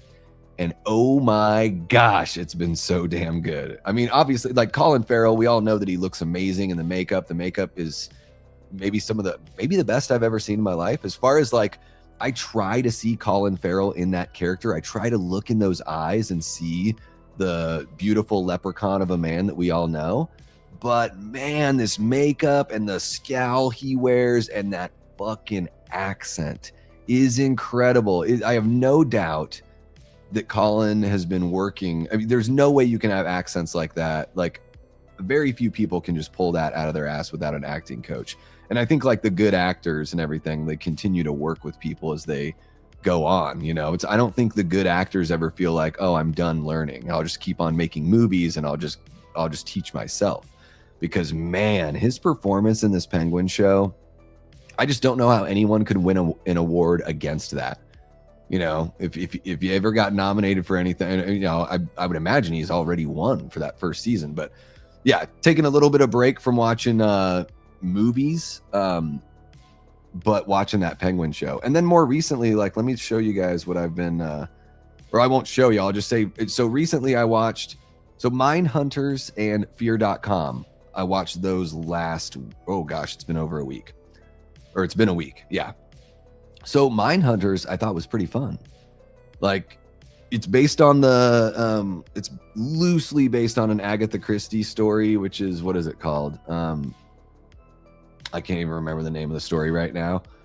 But it is a story of paranoia, trying to find like the bad person within kind of thing. Really entertaining. I liked it. I thought it was a lot of fun. I thought Fear.com was a lot better than anyone's ever said either. Like, it starts to fall off the rails in the last act. Like, Fear.com starts losing its focus, I think, at the end of the movie. But you know, it's like police procedural, walking sim horror. I just didn't think there was, like, as I'm watching it, kind of like with Hellraiser Bloodline, I'm like, what's so wrong with this movie that I hear people and I'm not singling anyone out. I just mean the general audience. When I say people just trash this movie, just general audience, like Bloodline and Fear.com. You'd think they were like the most offensively bad movies ever. And then I watched them and I was like, what's so bad? like Fear.com, honestly, for the first 2/3 of that movie, I was thinking to myself, if this were a streaming show right now, it would have like 4 or 5 seasons and it would be the most popular thing for like a couple of those seasons. You know, like, people love this kind of stuff now, but you know, it kind of blew me away. It's for me, it's eye-opening as a passionate film fan, as an audience member, and it's a reminder to me to be like, dude, drop the expectations. Don't judge it on the other people and what they're saying and all, you know, like, just give it a shot and keep an open mind, and then I'll know how I feel about the movie once I watch it, right? Because I gave Fear.com 3 stars. I gave Hellraiser Bloodline 3 stars. Like, I don't know. If somebody can explain to me why Hellraiser Bloodline is actually like terrible, I get it if you don't like it, but terrible? Come on. Oh, let's see here. What are you guys saying? Cool. I basically switched off I went away from the chat just so I could blah blah, and I'm glad to see that you guys are back. Yeah, it's really damn good. I need to give that a shot. Yeah, Ninth Gate. I'll put it on my list, Nanette and Gina. I'll put it on my list. Dug that show. I wish they would have continued with it. I think they're coming back. I think they are. I don't know what happened there. Yeah. When are we going to start the Evil Dead movies before Burn comes out? So, Ryan, on the Horror Movie Club for the members, next Monday. So not tomorrow, but a week from tomorrow, we're going to be talking about the first 2 Evil Dead films, on the Horror Movie Club. Now, as far as like, I don't know if you guys, what do you guys want to do? Do you want me to do like a watch party series leading up to it? Sorry, didn't mean to hit my desk with my chair. Just wanted to scoot a little bit. Yeah, I don't know. As far as like if we're going to do watch parties, I've been talking with Jason from Backtrack Cinema, and we're talking about doing something covering the TV show. So there's 30 episodes of the show between the 3 seasons. I think the show's really good. I think we ultimately could have got a better ending if it got renewed for another season. It's kind of a shame, but I still think the show's very solid, and I like the tone of it and everything like that. So definitely the talks are already in the works for something regarding the Ash versus Evil Dead show. So I don't know what else we're going to do. I don't know what you guys, let me know. Let me know in the live chat. Let me know in the comments if you're watching after the fact. Like, Jamie and I last year, Jamie Hart and I, we did like a 2-parter kind of retrospective on the series. So I don't feel like there's a need to dive back into that because, again, it was 2 live streams and we covered a lot. Jamie's a very passionate Evil Dead fan, and I'm sure you can tell that I am as well. So I'm trying to think like, well, what's the new thing, or what can we do with Evil Dead that's not just that, and not just reviews of the movies? I mean, no one wants to listen to me review the Evil Dead, at least at this point. Because I talk about it so freely anyways. All you guys know how I feel about Evil Dead. So if I ever review it, there would have to be some people, some folks that have no idea how I feel, or you know what I mean? Like, you guys all know. So trying to find a creative way to do it that's unique and different and feels like it fits my personality, and like all those things are really important to me here on the channel. Like, not trying to chase one thing or chase another thing, just kind of like going by my own compass here, and of course listening to you guys. Go like, I can tell when you guys are engaged, and then asking you guys for ideas and all that. So yeah, let me know if there's a unique way that you think I could talk about or do something with Evil Dead leading up to Evil Dead Burn. Feel free to let me know. I've never seen any Salem's Lot. I've never seen any version. I gotta watch these. The 79 is the Toby Hooper one, right? It's was it a mini series? I know. Yeah, it's been, I'm sorry that I haven't been able to carve out the time for the Penguin lately, guys. It's just so much going on, and it's just all really important. So I'm not taking a step back because I'm not having fun with you guys or anything. It's just, there have just been other things I've had to prioritize. So, but I love the show, and we'll get back to it. And if you guys want to, like, I can watch it on my own. If you guys just want to plow through, Joe, I won't be weird about it. Nathan says, I considered taking drama in high school, but I'm an exceptionally picky eater, and I didn't want to risk having to do a scene that required I eat something I hate.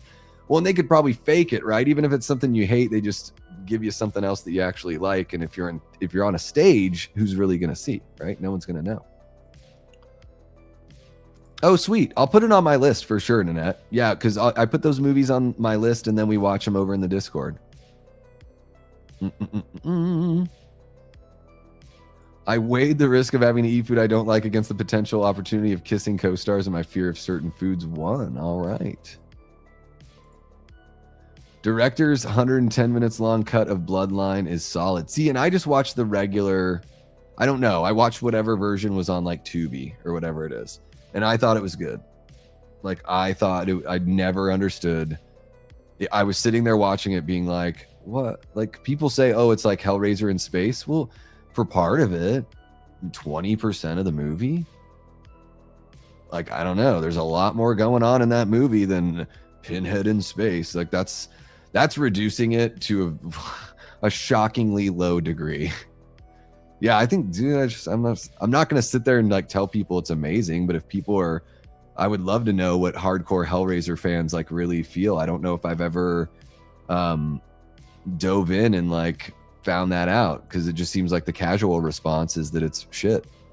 Never watched the Ash versus Evil Dead show. It's more like Evil Dead 2, Foz, I'll say that. Like, the tone is Evil Dead 2-ish, but it does veer into more evil, like original Evil Dead. So there's a jokey, dark sense of humor and everything like that. That's very Ash's very dark sense of humor, very jokey. But the way they treat the gore, like the gore is X-rated, I would say, on the show, and then nothing else is really X-rated. Bad language, all that kind of stuff. But to me, Foz, the most impressive thing about the show is the characters of Pablo and Kelly. Those are Ash's like cohorts that he picks up as he starts this adventure, this new adventure with the Necronomicon. And it's Dana DiLorenzo plays Kelly. Ray Santiago plays Pablo. And I'm sure you can imagine this, Foz. Imagine how tough it is to match the charisma of Ash. For people to play opposite of that and not only earn their keep, but be a good fit with that type of character. And man, I don't think they could have done any better. Dana DiLorenzo as Kelly, Ray Santiago as Pablo. The intimidation factor of working with Bruce in a character like Ash Williams. Oh my gosh, man. They completely deliver. You know, maybe not every episode's an absolute banger or whatever, but it's a really good show. If you're a hardcore Evil Dead fan and you want more of that universe, it's absolutely worth it. Yeah. My brother told me not to bother with Bloodline, and I didn't. The OG trilogy is okay, but they're not really. Yeah, I really like the first movie and the third movie. I think the second movie's okay. I might like Bloodline better than the second movie. And I know everyone loves Hellbound. I don't know what it is about me. Or what it is with me. It seems way too out there for me. It reaches a bit too much of an ethereal state. I'll say that. Watch parties could be good. You can vary start times and try to include folks. It's true. Yeah, we could kind of be a little bit all over the place with what we do. And we could do that like leading up to the movie. So maybe in June. And it could be like, hey guys, this week I'm going to do a live stream. We're going to watch all these movies. So like a late night with a Davey would be a watch party. Friday and Saturday night would be a watch party. We could do like a Sunday hangout and watch one of the movies here. Yeah, for sure. Yeah, we can have some fun with that. Thank you for the input, Gannon. Appreciate you. Can we all do an episode of Burn Notice now? Can we do an episode of Burn Notice? So are you talking about on Movie Punks, Foz? I watched a lot of Burn Notice. I don't know if I ever saw every single episode, but I like Burn Notice. I thought it was a good show. I dug it quite a bit, for sure. Is it connected now to the Evil Dead universe, just like the Mummy? That Mummy connection. What's happening, Dominic? How are you doing, guys? Dominic St. Clair hanging out. Hope you're doing well. Toby Hooper did the Salem's Lot. Perfect. There you go. We got Rick B. Jammin'. Hey, Davey. Hope your day is jamming. Rick B. Jammin'. Rick B. Jammin'. Rick B. Jammin', man. We all got our thing, right? Rick, I love that about you, though. You jump in and then the thing that I started saying is now the thing that you're saying. And look at that. You know what that's called, Rick? That's called developing a relationship. That's a good thing. It's a good thing. Got that connection going. I like Hellraiser movies. And as far as movies go that are bad, I know that some people think that most of them are. I don't really think that's true. Yeah. There's only one virtually that looks horrible, and I still have fun with it, and that is Revelations. Yeah, I mean, that's the cool thing about movies, Nanette, is like, you know, if you love it, you love it. And you don't have to make excuses. You don't have to make any apologies for your taste in music. If you appreciate it and you love it, for you, the buck stops there, and that's good enough, right? You know, it's cool to have like conversations about art and to analyze it. And when we analyze things and when we critique things, inevitably we're going to talk about the things we like and the things we don't like, the things that worked for us. We might say things like, oh, that movie's trash or whatever, but really it's just like people, you know, everyone voicing their opinions and everything. I think the important thing to remember is that it's not personal. I mean, unless you worked on the movie and somebody's making it personal by directly like going at you for it. But you know, the way we feel about movies and the way other people feel about movies, those things never have to get or feel personal. So sometimes it's cool to just have the conversation. And then Nanette, it's important that there are people out there like you that are like, I like these movies that people say these things about. Like, yeah, nothing wrong with sticking your neck out over something that you enjoy, right? Again, at the end of the day, it's just art and something that we celebrate and get really nerdy about. But yeah, I certainly have my movies, Nanette, where I'm like, I really love this movie and everyone hates it. Like, I mean, whatever. Maybe this isn't super controversial, but I think the Ultimate Edition of Batman v Superman is one of the best comic book movies of all time. And I'm going to piggyback on that, and I'm going to say this. I don't think the Flash movie's bad. Everyone ripped on that movie. Like, however I feel about Ezra Miller and the personal life stuff, like, that is, like, irrelevant to how good of a performance he puts in the movie, because I think he does. And I thought the movie was good. I don't know. Sometimes I'm just sort of like, whoa, people really hated on this movie, and I'm like having a tough time seeing where that's coming from. And I swear I'm not trying to be different just to be different. Like, when I was sitting there watching the Flash movie, and I'm not really big on a lot of that DC stuff, like, you know, I'm just sitting there watching it for what it is, and I was like, this is a fun little cartoony comic book movie. Yeah, I noticed that. There's the Toby Hooper one and then the Rob Lowe. Yeah, they've never done a theatrical version, right? Because didn't they just remake it but for streaming? Have they ever put Salem's Lot? Like, has it ever been a first run theater experience? I don't think it has. Thank you so much for the tenner, Rick. You're too sweet, man. $10 super chat from Rick B. Jaman. And he says, have a fantastic one, dude.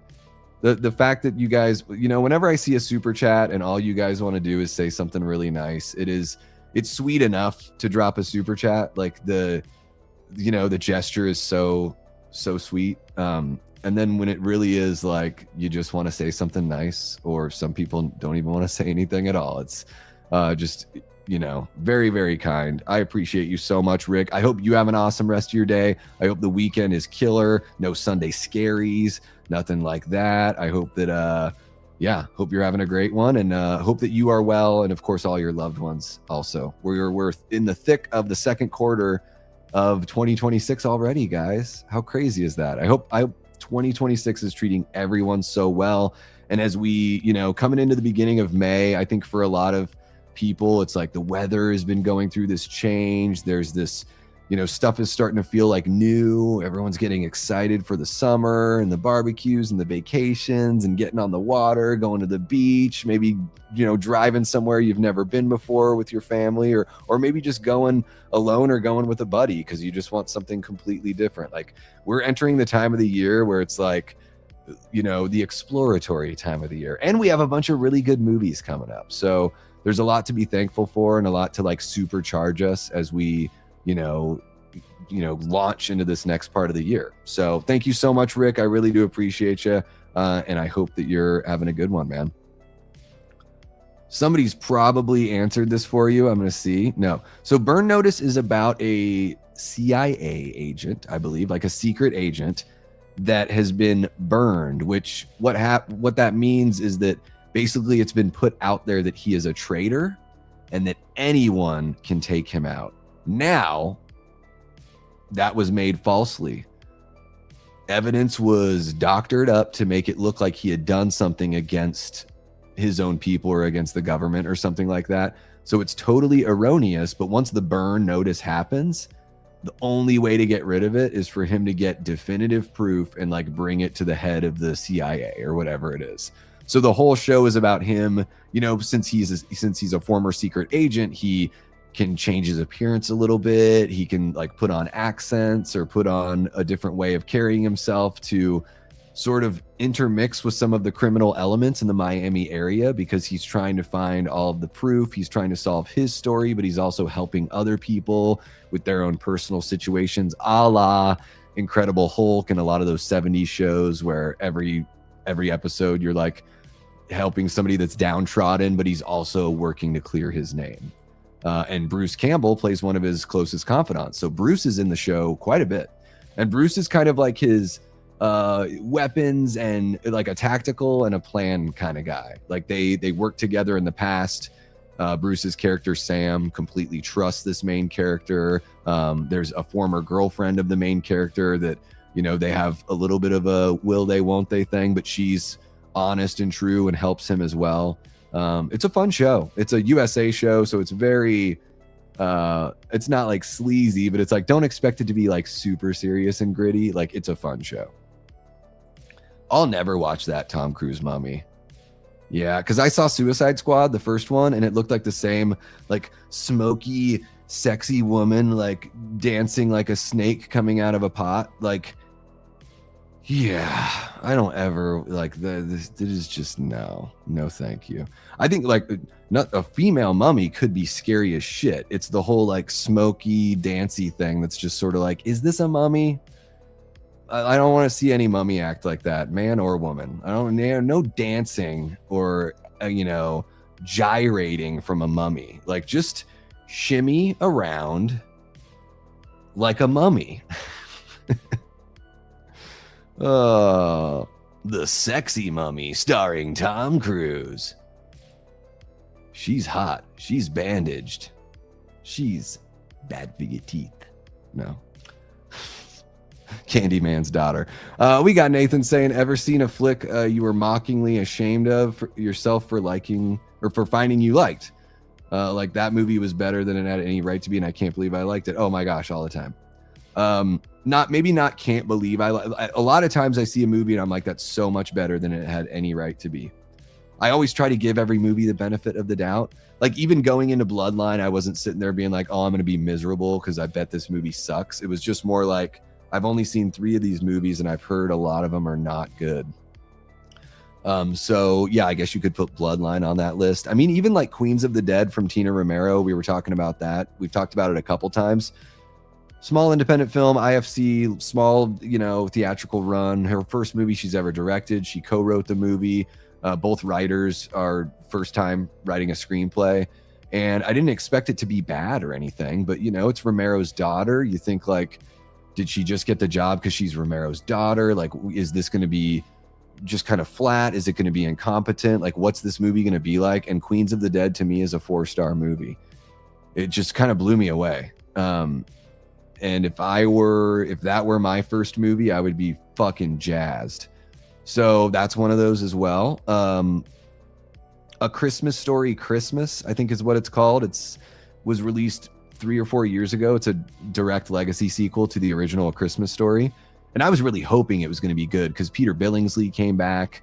They recreated the house and all that. I think even the guy that plays Randy came back as well. Flick and Schwartz, his 2 friends, the same actors came back. Like they did a really good job bringing these folks back. A lot of them haven't acted like since then or acted very much since then. And they were great. And the movie has a really strong emotional core that like makes me feel very emotional. To me, A Christmas Story Christmas, I'm like, man, one of the toughest things to do a sequel to. They already tried to do a sequel by way of he's like a teenager in it. They literally have a movie called A Christmas Story 2. It's absolutely dreadful.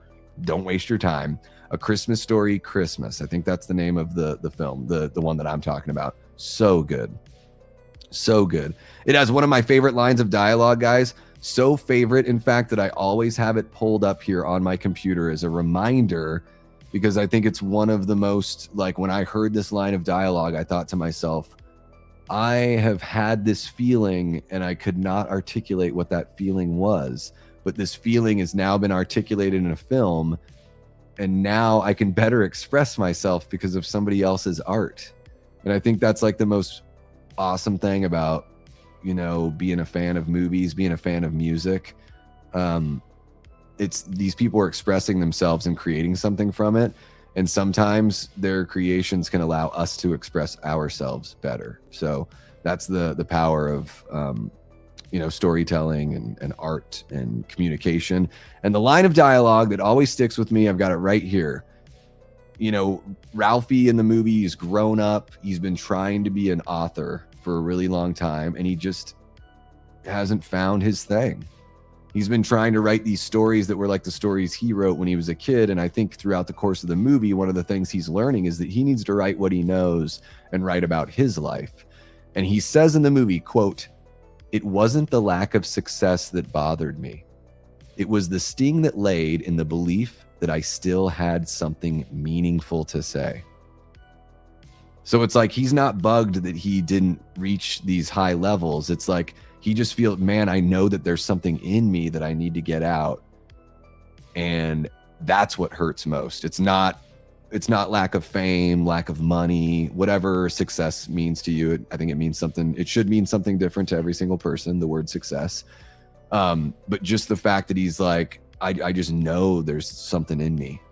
And like, I have felt that way at many times in my life. I'm sure you guys have too. I think it's a very human thing, right? And so I just try to always keep that quote in mind, because I've been very fortunate here on YouTube over the last, getting close to 3 years now. I've been very fortunate to be able to, if I feel like I have anything meaningful to say, to be able to say that to you guys. And like, all of you have afforded me the platform. Like, anyone can get on YouTube and jump on and start talking, but being able to build a little corner of our community as part of this greater, amazing community that we have here on YouTube, like, I feel so much gratitude and so much thanks that,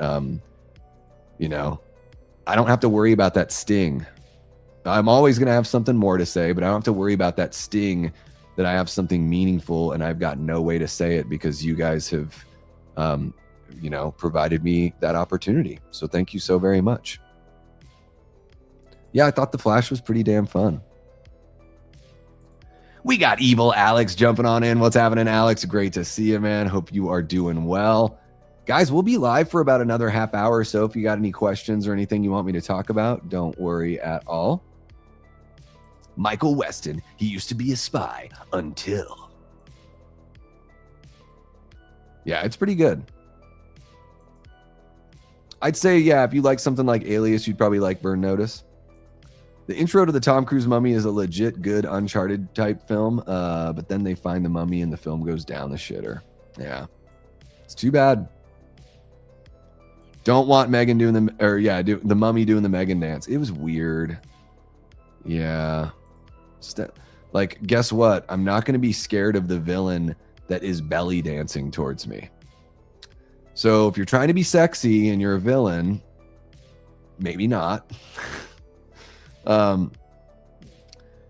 Yeah, and it's embarrassing. It sucks for Tom, because I legitimately, like, regardless of anything I would ever have to say about Tom Cruise, like, I mean, as a performer and a film fan, he's pretty high up there. Like, I think Tom Cruise is about as excited for the experience of watching a film as we are. And I think that's why he's so picky choosy with the kinds of movies he makes, because he wants all of his movies to be this huge event, because that's what he wants. I think really Tom Cruise wants every movie to be treated like that in some regard, So I just love that he's such a, champion of the medium, right? And I truly believe that, all the, I guess you could say it's fake, this, that, whatever. I just truly get the feeling that he's a fan. And, going around to theaters and visiting with the staff and everything like that, and being there for that theatrical experience. He wants that theater experience to be the best it can be. He's not one of these people that's like, you just got to go support movies to support movies. He's like, no, it's people we need to give them something that they can't get at home, and I love that about him for sure. So it's a bummer that he was part of that, but I think he's probably learned. I can't wait to see what he does next. What if he's in Doomsday? What if he plays like a, because he had all the rights to Iron Man. I don't know if you guys know that about Tom Cruise. He had all him and his, I don't know if it was a production studio he had or whatever. I don't know if he held the rights personally, but I know that it was all lined up for him to play Tony Stark. The deal fell apart, and then months later, just within mere months, Robert Downey Jr. was signed on, and they were making plans for what ended up being the first Iron Man movie, which was 2007. Is that when that came out? I think that's when it came out. So yeah, we could have had in Doomsday, since RDJ is going to be Doctor Doom now, you could have an alternate Tony Stark that is Tom Cruise. It would be such an amazing, sneaky, awesome cameo. It would be really cool, and he can totally pull off that look. Like, when I look at Tony Stark, like even before RDJ and before Tom Cruise, when you go back and you look at him in the 80s and 90s in the comics, you can definitely see that like either one of those actors can they have a Tony Stark look to them. It would be good casting either way, just based on the looks, which I think is important to a degree. It doesn't have to be absolutely perfect, but I think it's showing that you're aware that comic books exist when you cast people that look like the characters. Let's see here. What else do we got? Yeah, dude, it's Christmas Story 2. He's like a teenager. I watched the Cinema Snob? No, the Nostalgia Critic review of it. I watch that like every Christmas. I've got I do Cinema Snob and Nostalgia Critic Christmas movie reviews as part of my Christmas watching, just personal Christmas watching. Yeah, Christmas Story 2. What's his face? Daniel Stern from Home Alone, and he's a voiceover in the Wonder Years and everything. He plays Ralphie's dad, and yeah, Ralphie's like 16 or 17. It's so bad, so bad. But yeah, Christmas Story Christmas, fucking dope, fucking awesome. Peter Billingsley, thank you so much for coming back to the franchise and doing something so meaningful. Oh, well, there's that one too. So yeah, Christmas Story 2, I don't think is based on anything that was written by Gene Shepard. So yeah, they did a follow-up where Charles Grodin plays the dad, Mary Steenburgen's the mom. I think a couple of the Culkin kids are in there as well. And yeah, it's called I think it's called My Summer Story is one. There's a few different names it went by. But yeah, there was a TV version where Jerry O'Connell played Ralphie. There's a TV movie. Yeah, there's a TV movie where Jerry O'Connell plays Ralphie. And they're all based on the Gene Shepard, like, he did a stream of consciousness show, just like a radio show where you would tell stories and stuff like that. He's the one that narrates the original movie. And the original movie is based on stories from a book he wrote that's called In God We Trust Incorporated, All Others Pay Cash. Something very close to that. Sorry if I messed that up. But I love Gene Shepard's, his literal voice. I love it, but also just his voice as a writer. There's this joy he has and everything like that. A very honest way of showing how children are, which is, honesty is great in your art because you're going to relate to more people if you can tap into something that is that's really honest like that. So yeah, there's a whole bunch of other kind of stuff. But I think, welcome on in, Nightmare Files. I'm guessing you're talking about A Christmas Story too. But there's also My Summer Story. Brian, thank you so much for hanging, man. I appreciate that you guys appreciate me. Well, and thank you for saying that. It's I would be doing this regardless, guys. Starting this channel, there was a big part of it that was like just a mental health thing, just to be creative. I think all of us are creative in different ways to varying degrees, right? Not everybody draws or paints or writes music or plays an instrument or makes movies or writes stories. Like, not all of us do, right? But we're all creative in some sort of way. And I would say if you're thinking about yourself and you're like, wait, do I do something creative? I think it would be totally worth your while to see if there's an interest of yours that you have where you could, be creative, because there's something so, like, it takes your mind away from stuff. It allows you to focus on something that's inconsequential but still brings some sort of benefit and a good feeling. And guys, I just think it's one of the things that really separates us on this earth. Animals create things. They create nests. A beaver creates a dam. There's definitely creativity going there. But we got to the point where we don't even need our hands necessarily. We can create something up here, and then we can find a way to either make it tangible or to communicate that in a fully realized manner to somebody else. It's wild. That's a huge step that a lot of creatures don't have, right? So I think that, like, that's why we like seek art for greater meaning and stuff too, is because the creativity begets the art, and then we have a conversation about it. So Brian, I would be doing this either way, just because the creativity is a healthy thing for me. And the fact that you guys are here and this audience has grown, and people have been with me through thick and thin is it's all bonus, right? It's so amazing. It's so amazing. It's not lost on me, guys. Welcome on in, Gory Tiger. Hope you're doing well. Great to see ya. That's how I feel about my writing. In my latest video, I comment that my biggest regret is that I don't have a collection of rejection letters. Yeah. Exactly. Yeah. I totally get procrastinating. We've all been there. Even if it's not creative stuff, we've all been there for sure. And here, this is what I'll say to you, Nate. I'm not saying that this isn't advice. This is, just take it for what it is, Nathan. I would say if you got that feeling, it's not too late to get rid of that feeling. And you know exactly what you need to do to get rid of the feeling. You said it right here. Like, you've laid it out, man. You already know. You already know what to do. And what to do is to say, you know what? I'm going to put all my energy into finishing this story, whatever story you've got that you believe in, maybe more than the others, or maybe the creative process is flowing more naturally for you, and you're going to get that out there. And you know what? Rejection letters, sure. Maybe you'll get one that isn't, you know? So you know what you got to do. So, you know, there's no fear in the rejection. Like you said, the fear is in not even giving yourself a chance. Don't fear rejection.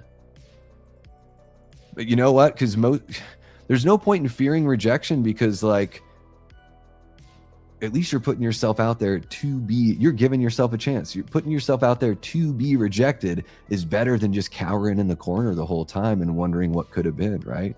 I'm not saying you're cowering in the corner. I'm just saying, like, I sort of think of it that way with myself, like mentally, you know, you're just like, to retreat, to not give yourself the opportunity is a shame. And you can get rid of that.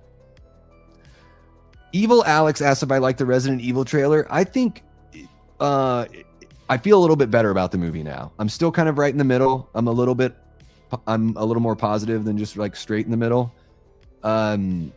The creatures and stuff, like, I hope the creatures are awesome. I hope we get more zombies than what Zach is saying. In the interview, it sounds like there's not many regular, like, walker kind of zombies. And I think I'd like to see more walker zombies. I guess we'll just see what happens. I don't know if I want another trailer, because I'm going to see it no matter what, you know, the finished film. So, you know, I at this point, since I'm kind of in the middle, I think I will just put the expectations right there in the middle, and I'll go in and watch the movie. September 18th is when Zach Kreger's Resident Evil comes out. And I'm going to give Zach every single shot to knock my socks off, because with Weapons, the marketing was so good. There was so much mystery. I was like, there's no way this movie isn't just going to be amazing. And the movie is very well made and everything, but I did feel a little underwhelmed by the way that the story shook out. And I think that I have to own some of the responsibility there, because I let myself get so excited. So I'm allowing myself to be right in the middle on Resident Evil, and I want to be very pleasantly surprised. Thank you for the question, Alex.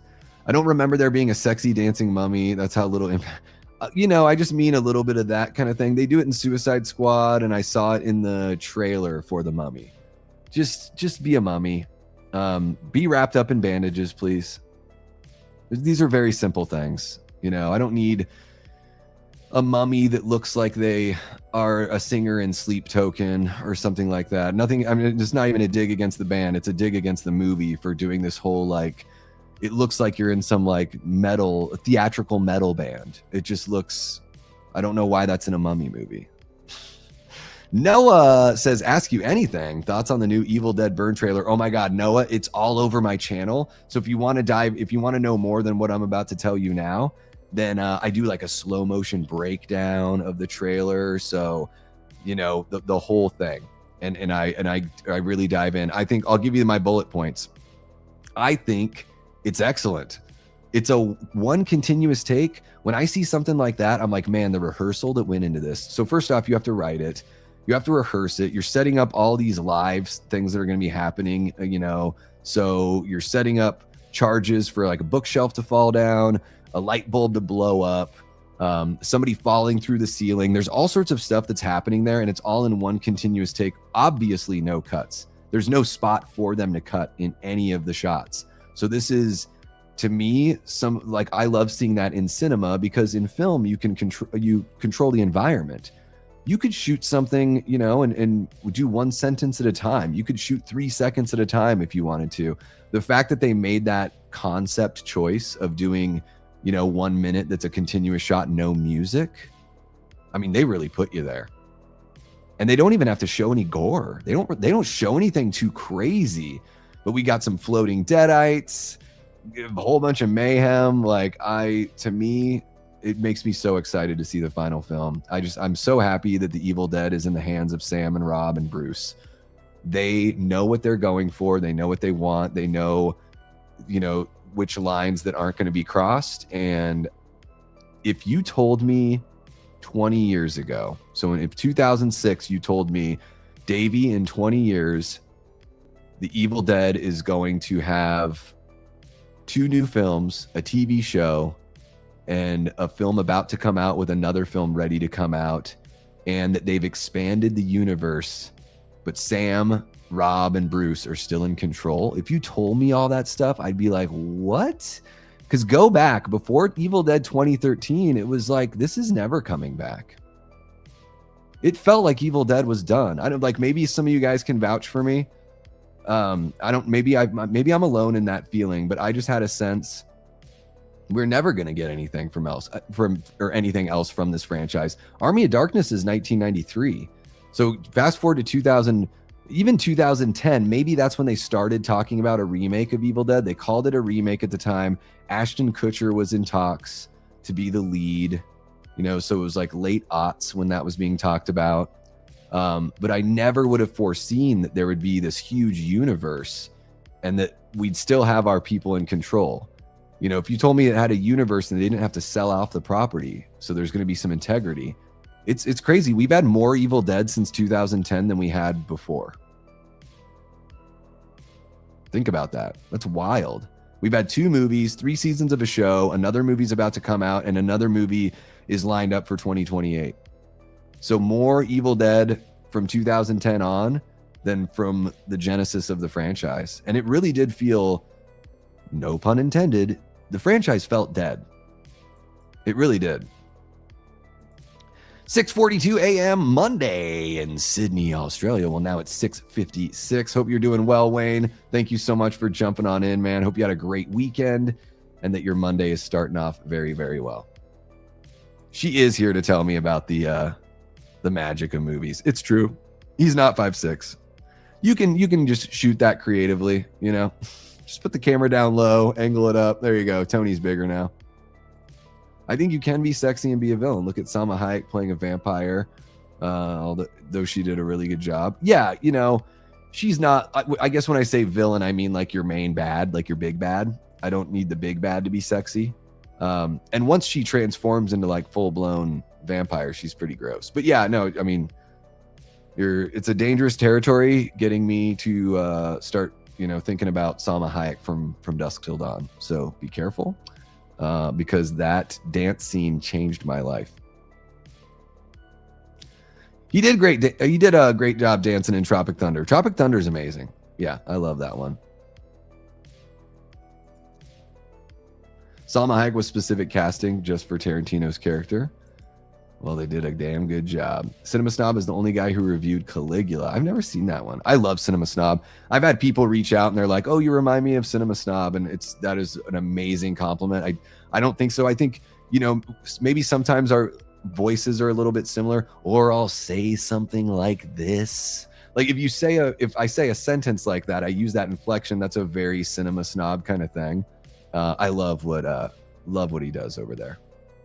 One of my favorite YouTubers for sure. As far as movie reviews go, like Cinema Snob is just because he's so silly and the retro aspect. Like I love hearing him talk about movies that I grew up with, stuff like that. And all the like Christmas in the Rockies, Christmas with a capital C, those War on Christmas movies that he reviews, those are hilarious. Like those are amazing.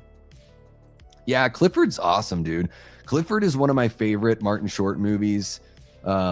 Can you just act like a regular real boy? And he's like, you can't be normal for 1 minute. And Martin Short, he's like trying to just look normal. Yeah. Clifford's great. And Mary Steenburgen's in that one too. I like Christmas horror, but I wish the whole film was Santa beating up monsters. We should get that. Yeah, I don't think they've been a whole movie of that. There was that anthology horror Christmas movie where he fights like all the evil elves, like kind of like zombie elves at the end, like the last, I think it's one of the last stories in the movie. That was kind of cool. Violent Night is basically like not a whole film, but Santa beating up bad guys. Kind of close. Yeah, Tarantino's like, if anyone's putting, so if feet go onto a character, I will be the character that has the feet go onto them, is probably what he said. But hey, here, I'll be honest, like, you know, not good looking feet. It's like, hey, it's a sign that that person takes care of their feet. Can't be a bad thing. Now, it doesn't need to be the focal point of your movie, Quentin. But hey, I'm just saying to everybody that's been taking care of their feet out there, good on you. It's rough for those guys. We walk on them all the time. They get stuffed into shoes and boots, and you know, they got feet got a hard life. Feet got a hard life. You got to take care of them, you know. Michael Myers takes the shoes off all his victims. Does he? If they're wearing them, you mean? Does he? Well, I mean, yeah, sometimes the shoes fall off. Yeah, Bob's not wearing shoes in the first one. Linda's not wearing shoes. Annie's wearing shoes. But then I guess when he puts their bodies, when he displays the bodies, yeah, I think he took her shoes off. She's on the bed. I have never once thought about that. Is that true throughout all the movies, Noah? Or at least all the movies where we see proof of the aftermath? Paul Stephenrudd. Deal with the pain, discipline now, or the pain of regret later. Yeah. Weapons could have been a good witch movie if they played it different. It was so... Dude. Talk about not being scared. I'm like, how much time do I have to spend with Gladys? I'm not even afraid of her anymore. Like, I'm ready for the movie to be done. I don't know why we can't. I hope that you're saying it in a way of like how ridiculous it is, because yeah, I think we can. I think it's just like, yeah, maybe the mummy doesn't need to shimmy that slow, but the Brendan Fraser mummy movies were very like true to that original feel of the Universal movies. You know, they're modern, but they're still, you know, still true to the character. I'm losing my mind. I did not buy The Ninth Gate when I opened my package. It was The Devil's Advocate, but I'm still going to ask if you've seen it. If so, what do you think of it? I have seen The Devil's Advocate. It's been a long time. I was very young. It was the first time I ever tried a Guinness was when I watched that on VHS. I thought it was good, but I really can't remember too much. But yeah, Al Pacino. I think that's an early Charlize Theron appearance in that movie too. Or maybe it's somebody else. No, is it Ashley Judd? Could be wrong. Could be Ashley Judd. Keanu Reeves, obviously. Yeah, I remember liking that one. Inca Mummy Girl from Buffy. There you go. I'm just so glad Evil Dead is continuing as a franchise. Yeah, absolutely. Gannon, have a good one. Thanks for hanging, man. Yeah, like I said, I thought it was done. I thought it was totally done. It's going to be more like OG Evil Dead in the remake in tone, I feel. I'm sensing that. I think it's going to be the original book.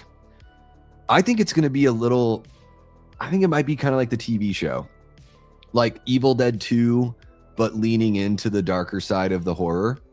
Still having a little bit of the comic pulp kind of feel of Evil Dead 2. It's just kind of, that's what what I'm picking up on. And Noah, I don't know if you ever watched the TV show, but it looks like we're in Ruby's house from the TV show. There's a window. It's the same window. People have gone on Reddit. There are multiple things to where it's like, this is the same. They show an exterior shot of both houses. Same. They show that window, same place. They show there's a bowling pin. There's like all these things they could just be Easter eggs, but they're all specifically like exactly what was on the TV show. So I'm hoping we're going back to the original book. Just because it's been a while. It's been a while.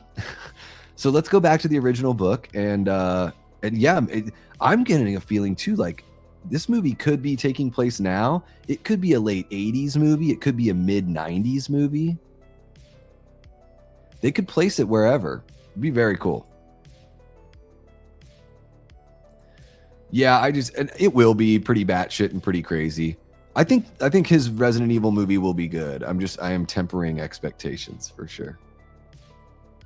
Yeah, he knows what he wants. He knows, like when he watches a young filmmaker's movie, he can tell, oh, they'd make a good Evil Dead movie. Because Infested from Sebastian Vanacek, I can totally see why he would want to bring Sebastian in to Evil Dead. And not only that, they're really cool in that, you know, they loved working with Lee Cronin, and they loved Evil Dead Rise so much that Lee Cronin is now one of the producers of the series moving forward. So there's a really good relationship there. And that to me says that, so is Sam building like a, you know, what if he has that relationship with Sebastian moving forward? They bring Sebastian in to help produce. And then, you know, when it comes that time where people move on and in their career, or maybe they pass on, unfortunately, like we could still have a core of people there that know what Evil Dead is, you know, that can keep on making those decisions the way that Sam and Rob and Bruce would. Yeah, man. Even by 2010, it was like, this thing's cooked. I have. Yeah, My Name is Bruce is great. Yeah, I've seen that one. What's the other one? The Man with the Screaming Brain. I think that's another movie that he's in. I think they shot that one in Europe. Yeah, we are spoiled. It's just so awesome that you can hop on a place like YouTube, and the most specific thing that you're nerdy about, you can find this huge community, thousands of people. It's just it really is awesome that we can connect in a meaningful way like that. Yeah, it's great. And I think he shot it on his property there in outside of Medford, Oregon. I'd still be her footstool after the vampire face. Sure. Yeah, everything else checks out. Yeah, I mean, Salma Hayek's like hips are enough for me in that movie. Just the hips alone are scatchamagowza is the only word I can say. You also have an Evil Dead poster on your wall, very cinema snob. Yeah. Well, I got my Jaws. That's a custom poster. The Jaws, my brother Matt got me that. And then I got a tour poster for my buddies in Western Settings and Gentlemen Prefer Blood. That's the one that's laying horizontally. You see an Army of Darkness poster there. Black Candles, of course. And then above Black Candles is a signed picture from Rowan Campbell as Corey Cunningham. That's what I got there. Really looking forward to Evil Dead 2013 until my wife showed me a trailer for a new scary movie sequel that panned the trapdoor scene and obliterated the sense of fear. Oh, yeah, Evil Dead 3, I think 2013 is awesome. It's my second favorite in the franchise. I have not seen the Michael Jackson movie. I won't. I don't watch music biopics. I'm not a fan of biopics anyways. I despise musician biopics. Or I've grown to despise them. But yeah.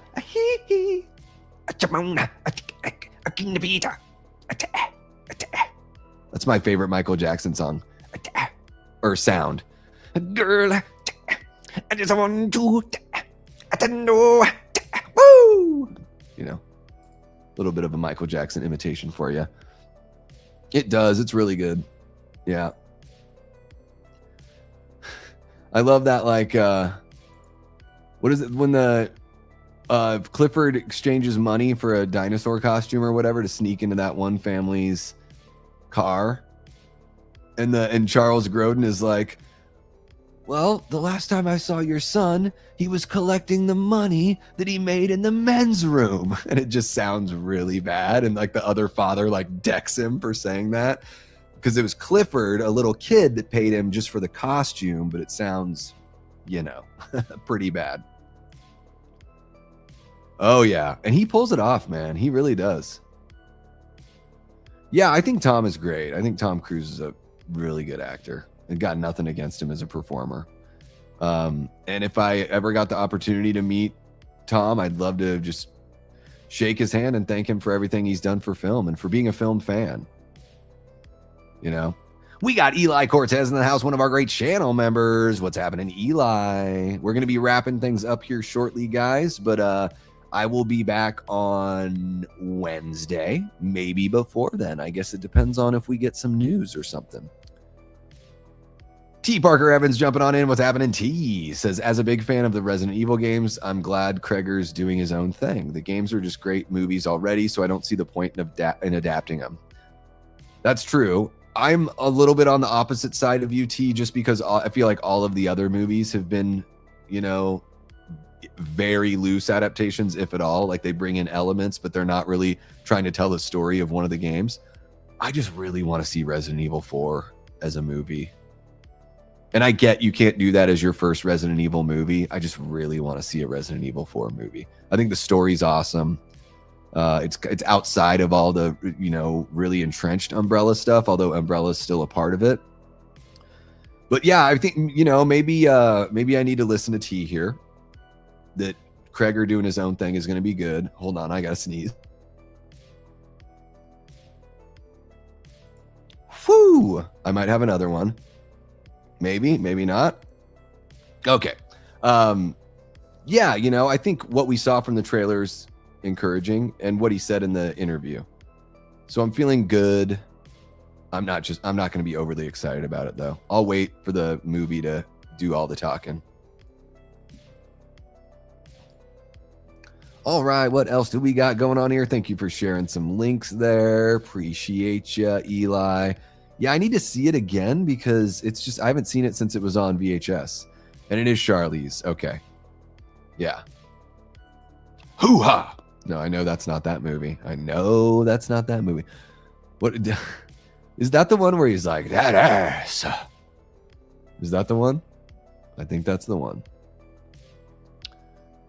Highlighting new directors is a good, yeah, with Evil Dead. Yeah, man, Fede is amazing at directing. The intensity he brings, you know, they spot really good talent. Yeah, Sam is, he ain't fucking around. If he's not spotting it himself, then whoever he has bringing him these movies to like let him know so he can make these decisions, like whatever that whole process is, gets the Davey Deathray triple stamp of approval.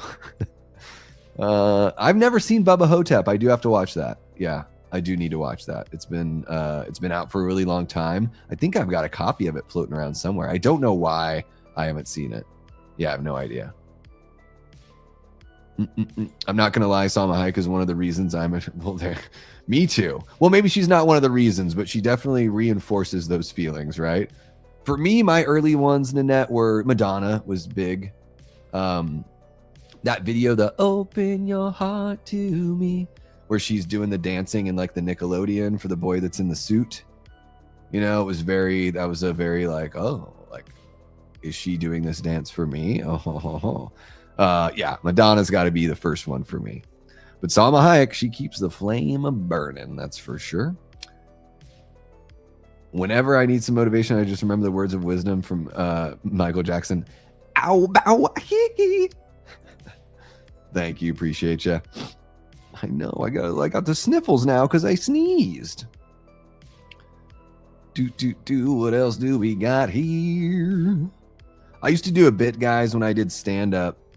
I did a Michael Jackson keyboard. So it's like a keyboard and it just does the sounds. Like, woo!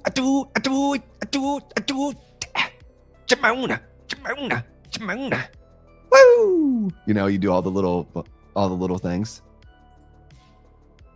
Dolly Parton was my crush. Well, she's definitely one of those too. Yeah. Yeah. Oh, it's Heat. Okay.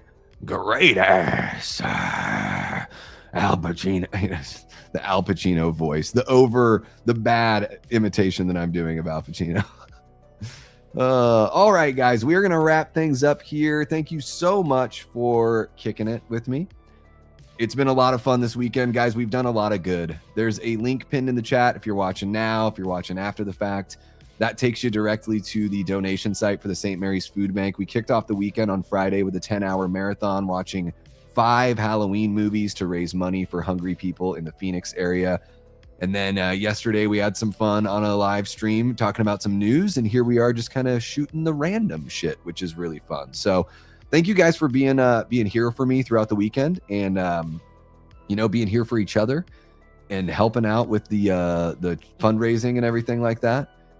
Throw out some love to our guy, Kyle Curtis Flett. I just want to make sure we're mentioning him and sending him all our best as he recovers, and wishing you all the best, Kyle. If you guys have not subscribed to the Flett from Another World, a really great way you can show our guy Kyle some support while he's healing up is to throw him a sub. How about the next time when he makes his return to YouTube and everything, let's give him a nice like bump in the sub count. Let's give him some new audience members to entertain when he's back. So I just wanted to throw a little love out there for Kyle.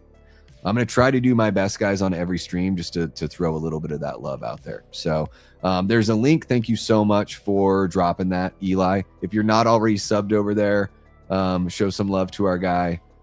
He's a good man. And Kyle, we're looking forward to having you back. Take all the time you need. We will keep the seat warm for you. Okay? I can promise you that. Noah, you're absolutely right. I'd still hit it. I would still hit it. She can eat, and she can eat crackers in bed. She can do all that, you know. Okay, a terrible thing to say about saying still hit it. It sounds kind of bad. If I offended anybody with that, but I'd still hit it. Okay, there we go, guys. That is going to wrap it up for this one. You all are beautiful. Shout out to the channel members. You guys are amazing. If anyone's interested in channel membership, I do want you to know for 99 cents a month, you can become a channel member. So, you know, if you want to do something a little bit more than that, those tiers are there. And then, you know, you can request that I review a movie for you or something fun like that. You know, we can do some more things, but 99 cents a month can get you into channel membership. We do our horror movie club. It's really fun.